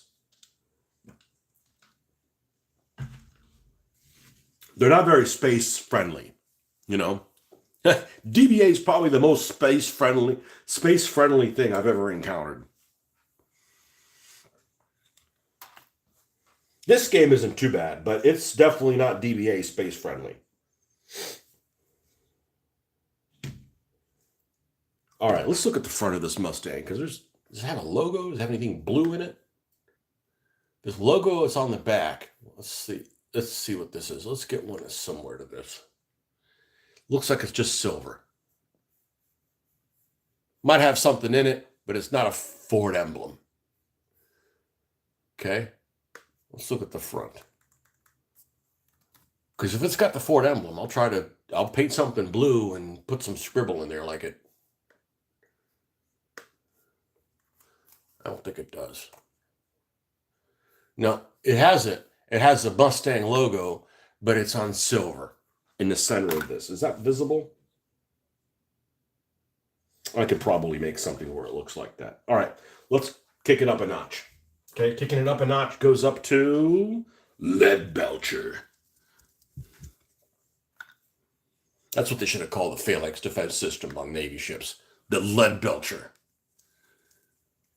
You think the most common size of track is put on a door? Well, that's efficient. The thing about slot cars is it's probably all right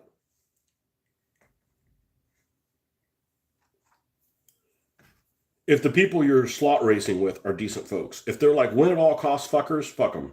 You know, you send them the same place you sent your one wargaming friend that has to win all the time.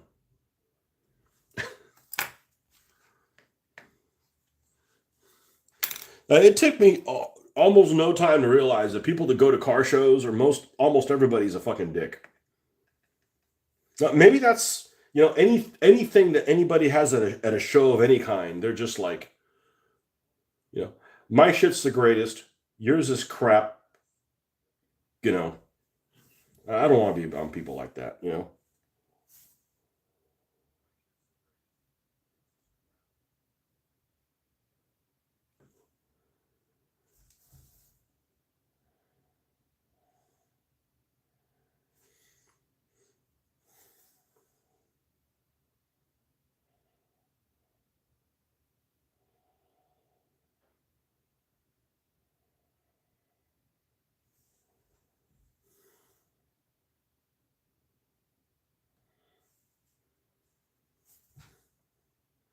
I really dislike doing stuff that is on my own time. It makes no money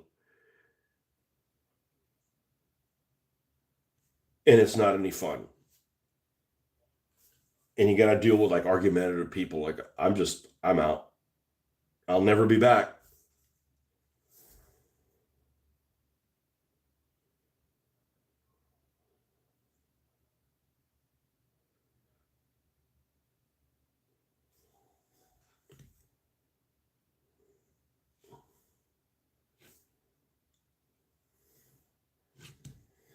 All right. And now we will do good old mithril silver. But some people claim they like to argue. I don't fight losing battles. You can count me out of that. I'm not wasting my energy on losing battles.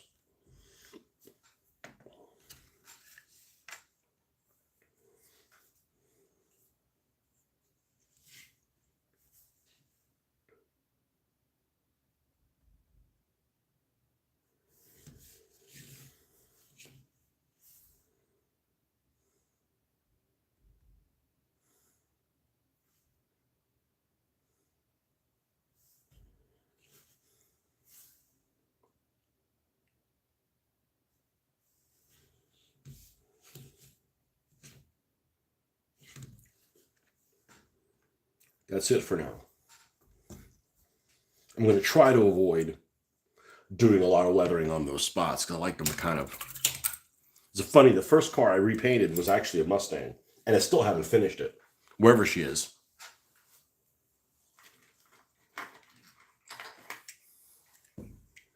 Yeah, this guy.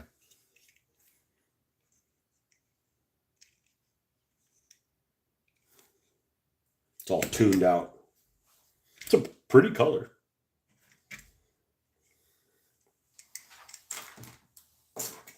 I'll finish her. I'll have to finish her one day. Or not.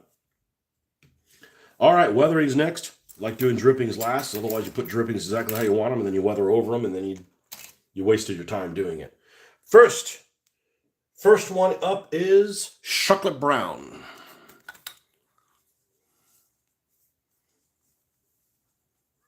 There's a challenge to get the younger crowd in the hobby. Well, it's got to be dads and their sons. It's got to be.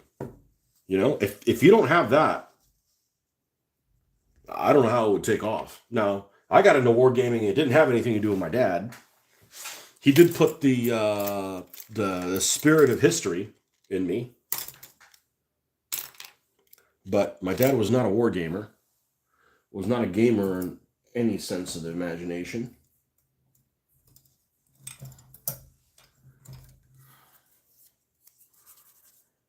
This one will do. Where we put the big chocolate? I should go to Hobby Lobby and buy one of these. I used to have a good supply of this stuff coming from work. It has dried up completely. So as much as I don't want to pay for this stuff,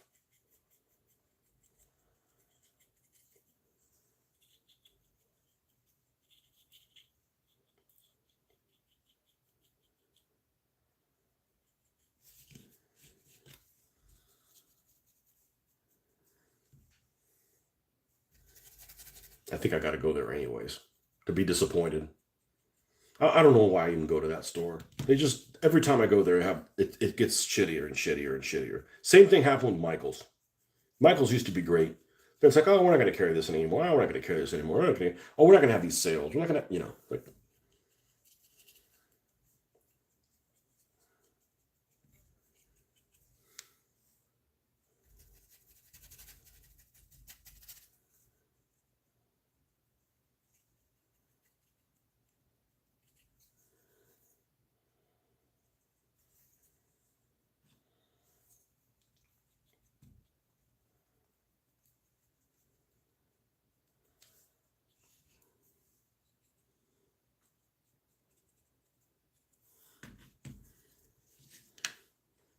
I don't know that I'm going to be able to do we'll see. I don't have to.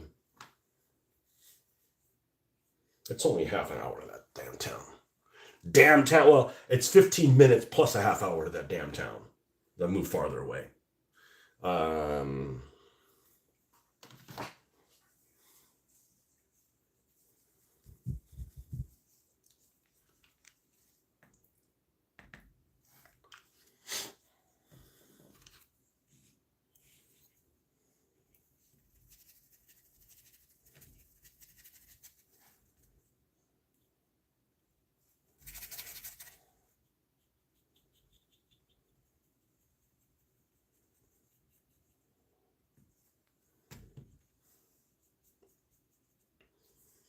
I went to Target yesterday because Target had like a sale on these things for 25% off, but there was nothing I wanted.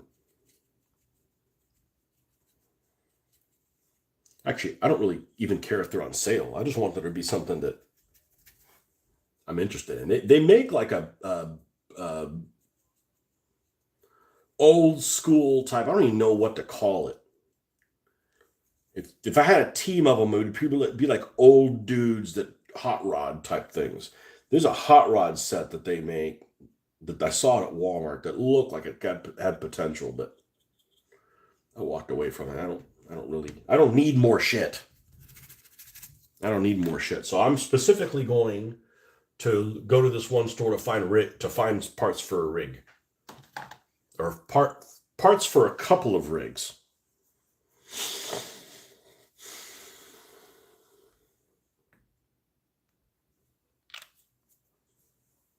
That might be a good, like, everybody's against the rig type scenario. I mean, this was a 25-point vehicle that turned into a 50-point vehicle. So a rig could be, the rig starts at 50 points. Or 40. Which one is it? Is it 50?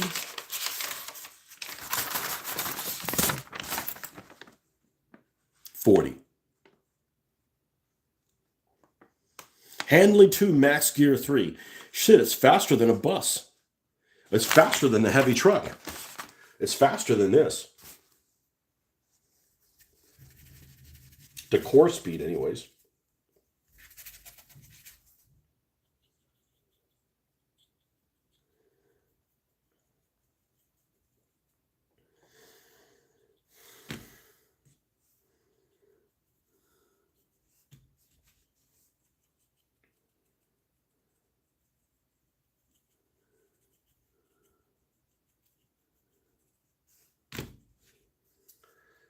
I don't want to create my own point values, but right off the bat, I wish this thing really should have a roll cage in it.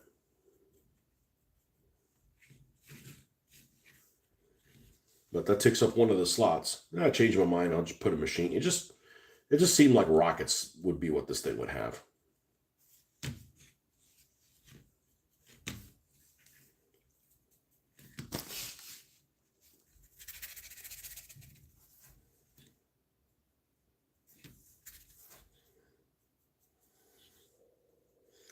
I keep talking about this shop enough. I need to go in there and take a video. I need to ask the guy if he minds if I put it on. I don't want to be like, hey, keep your pants on. I'm gonna film this thing. I'm like, it's the guy's store. He says he doesn't do any online sale. The place is really cool. It's super organized. That's the part that I really like about it. You go in there and you don't feel overwhelmed when you leave. Like, what kind of madness is this all about? No, it's not like that at all.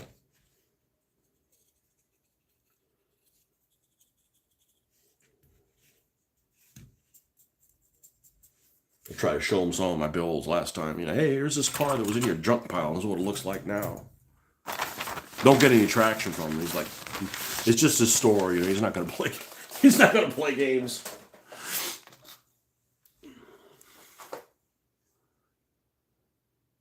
Gasland is not necessarily what you see is what you get, but all of my builds are. I think that that's important.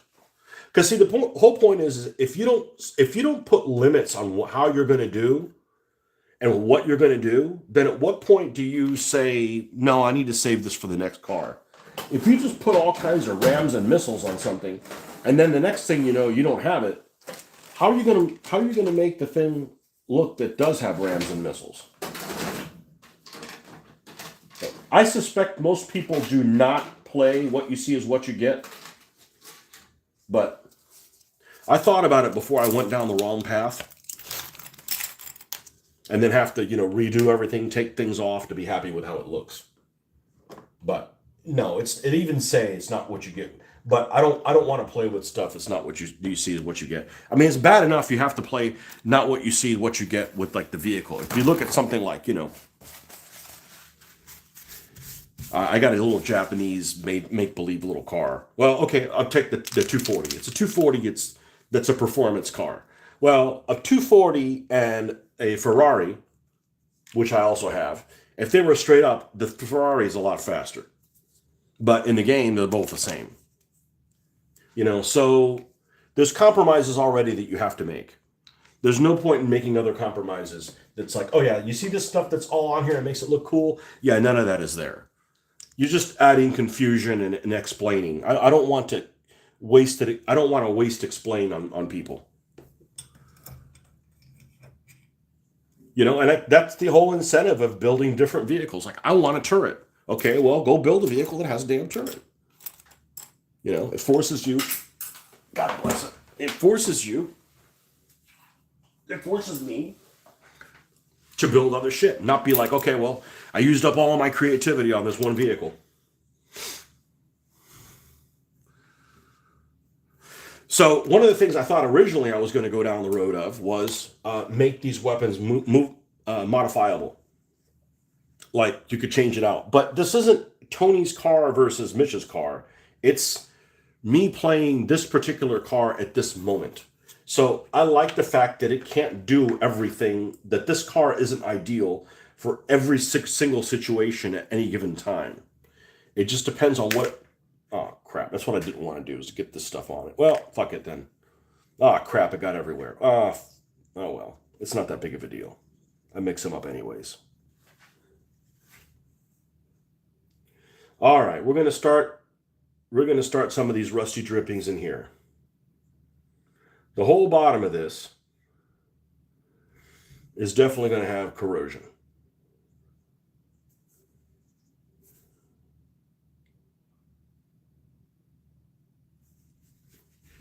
Actually, I probably need to. That's what I did. I didn't want to go over this paint and then track that paint somewhere else, and I actually did something worse, which was to. It's all right. It's a weekend. No big deal. No bother.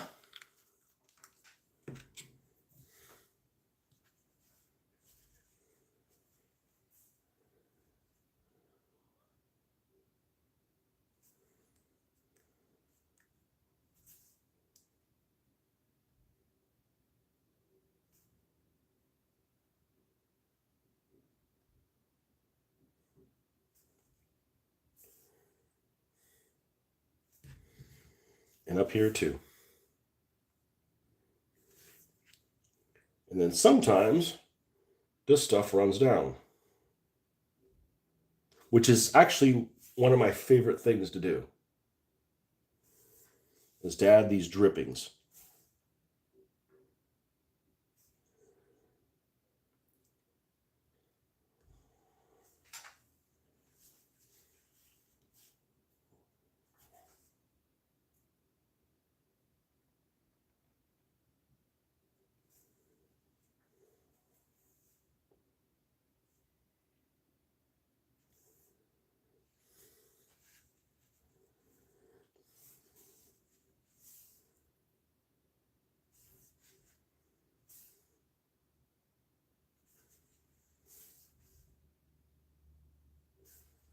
Yeah, I don't want to freak the guy out. I don't want to freak the guy. Oh, what are you doing filming here? Like, look, I'm not trying to make you look bad, man. You have a cool store, and I want people to know about you. I want you to be successful. What if I want to be a failure? What's on you, pal?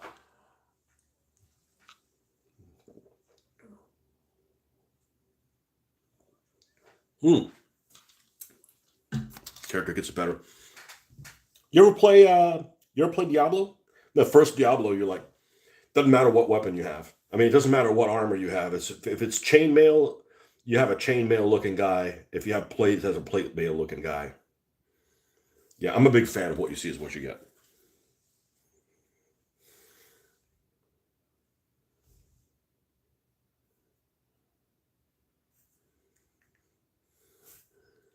They just dropped yesterday, I think.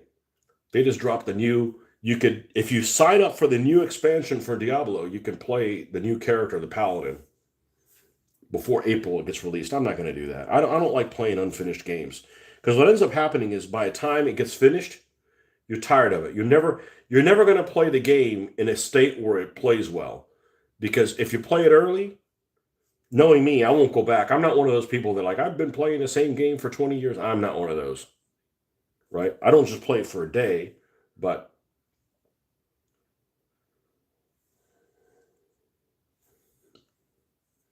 I got other shit to do.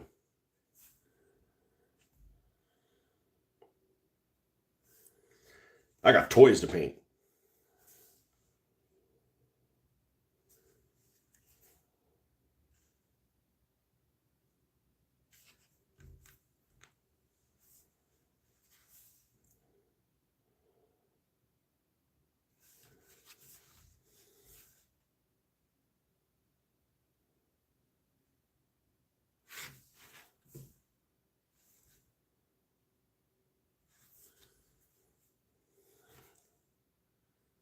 I haven't played D&D since I was 14 years old, so can't really speak about D&D. Closest thing I'll play at D&D is something like Hero Quest. Played that recently. Had a blast playing it.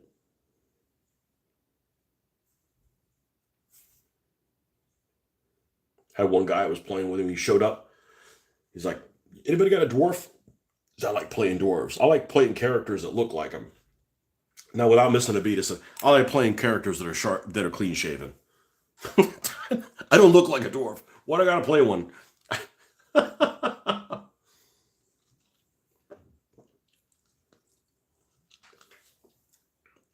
The only game I can get my daughter and wife to play. My daughter hasn't played the new one, but I played a bit with her. I've played a lot with a wife. She's not a gamer at all, but the problem with that game is it's so not stressful. I usually fall asleep while playing it. They're like, "Tony, wake up! You're getting killed."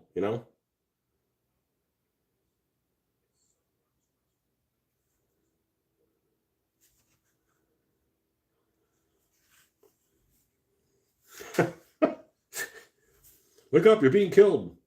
Can't you feel that? Nope.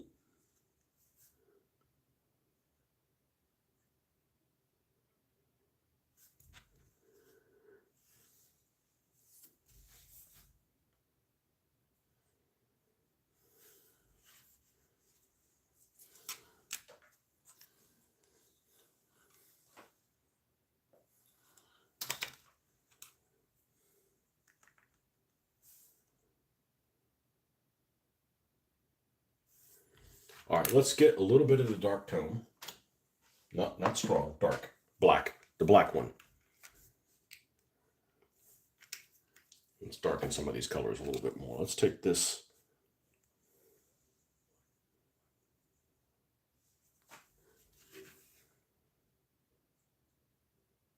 There we go.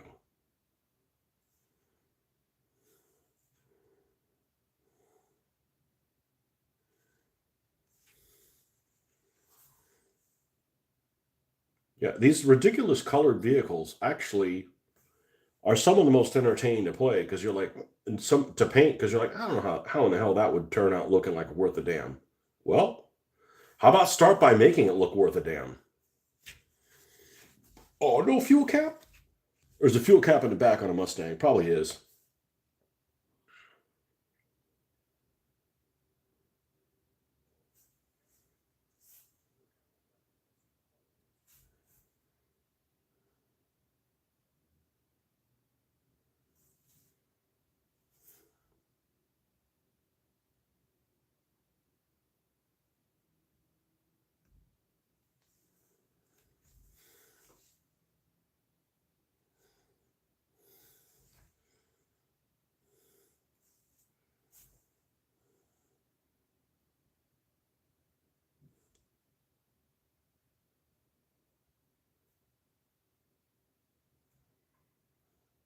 I always like this time of the year, man.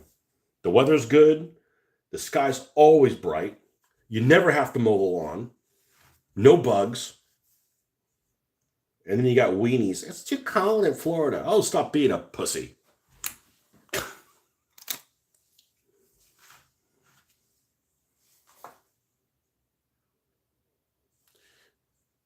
I don't like I don't like is the rush for items when you kill the monster. Oh, well now I don't know what version you have on it, but now there's items that if you pick them up, they go to the person that they're set for. So that's good. You know, I don't like fighting for items. Yeah, I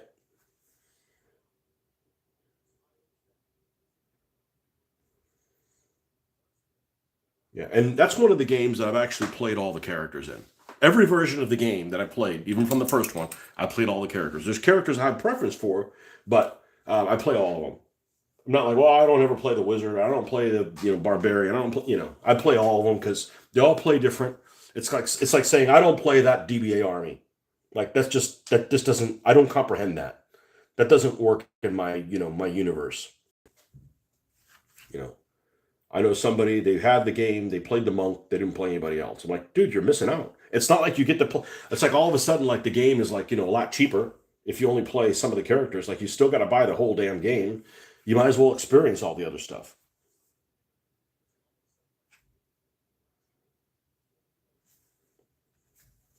Like my favorite characters are what I call bow bitches. You can't just stand there and whack on things. You got to finesse a little bit. Bow bitches. Well, bow bitches can be male too. Not when I play them. I'm playing no dude that plinks arrows. I have no problem playing female characters, but there's some characters that just appeal to me more in a certain form.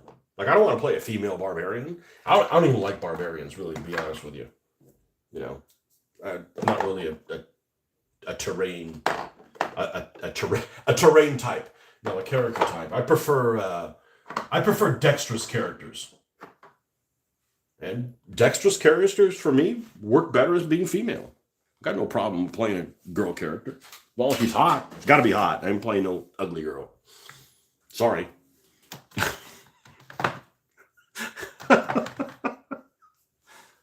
Hey, those are my rules. You can play by different rules. You can play ugly. I remember when I used to play World of Warcraft. I didn't play it for very long. Some people, you encounter people that were just a character is just really unattractive. Like, why would you play a really unattractive character? Maybe because like you're really unattractive in real life, and you figure you play somebody that's uglier. So when you're not in the game, you're like, man, I'm a lot better looking than that one character. This car looks fucking weird. It looks weird. It looks like some candy ass apocalyptic. Well, I guess it looks like exactly what it should look like. The YOLO pony.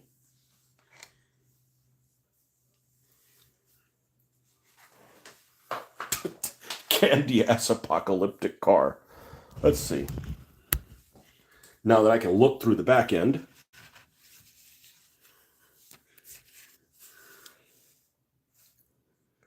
Yeah, see, there's too much light on for you guys. You can't hardly see the drippings. There we go. It's probably going to be better for you. There you go.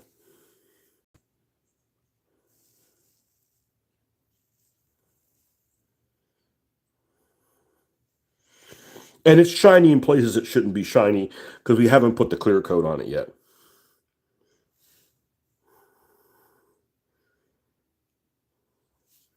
All right, I'm gonna go use a little boy's room. We're gonna put a little bit more rust on the grating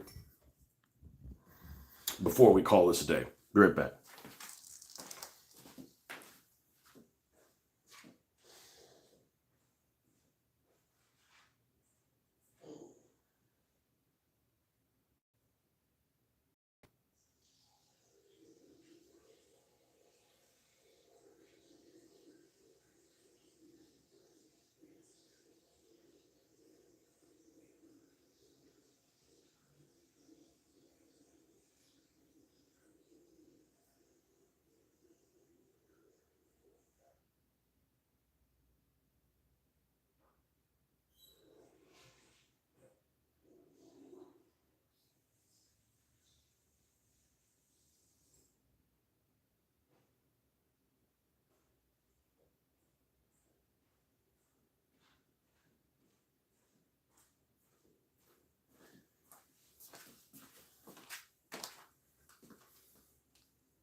Okay. So a little bit more rust on here. Let's get this out of my face. Jeez. Let's make sure we still got, there we go.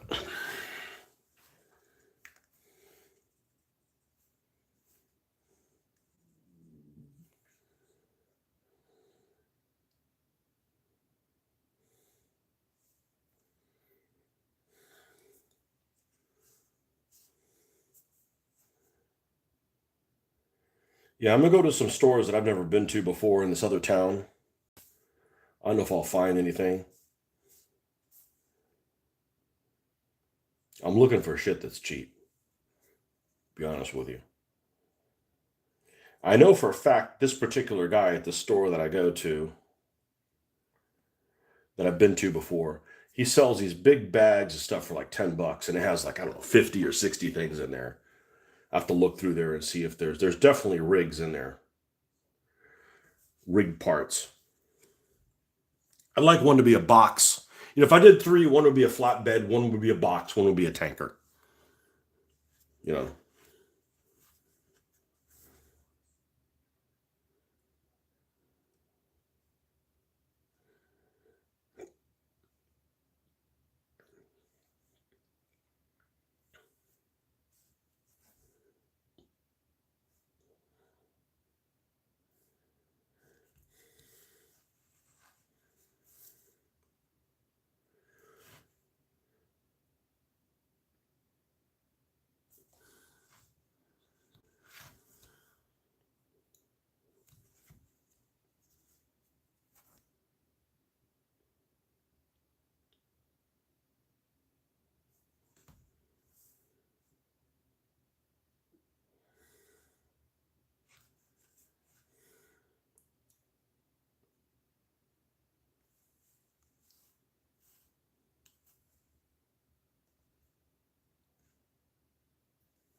Light tone is the one that's the orangest. The orangest of them all. Which of you is the orangest of them all?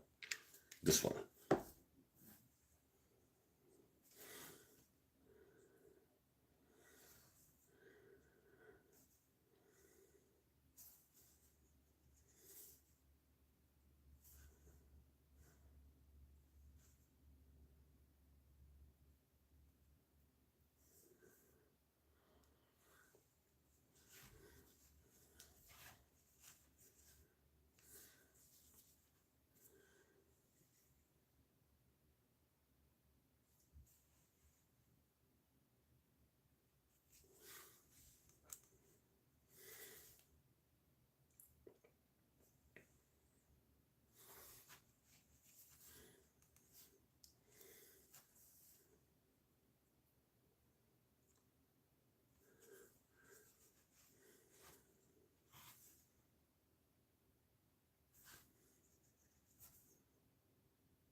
All right.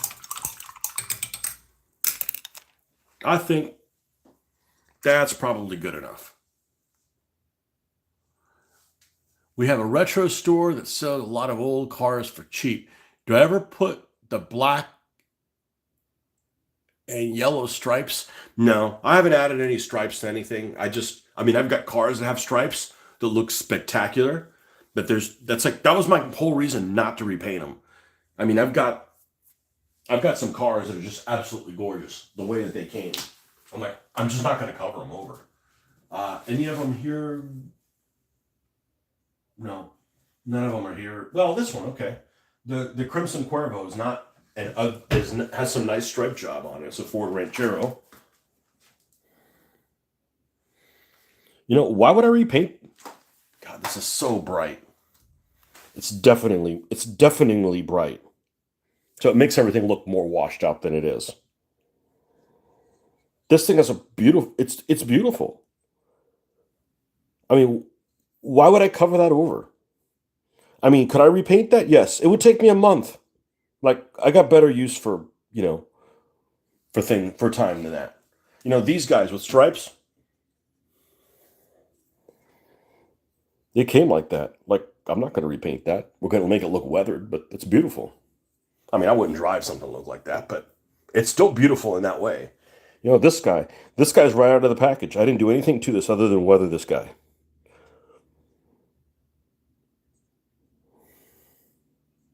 Custom stripes? No, I haven't added any custom stripes to something.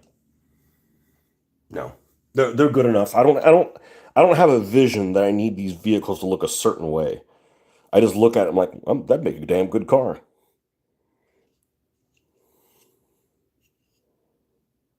Again, probably looks more accurate like this.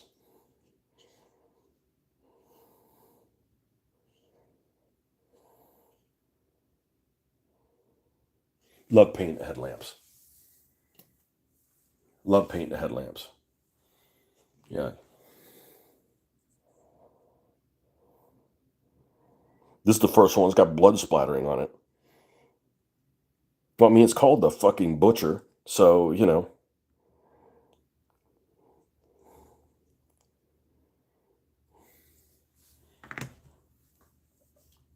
Anyhow, loving this shit. I mean, this is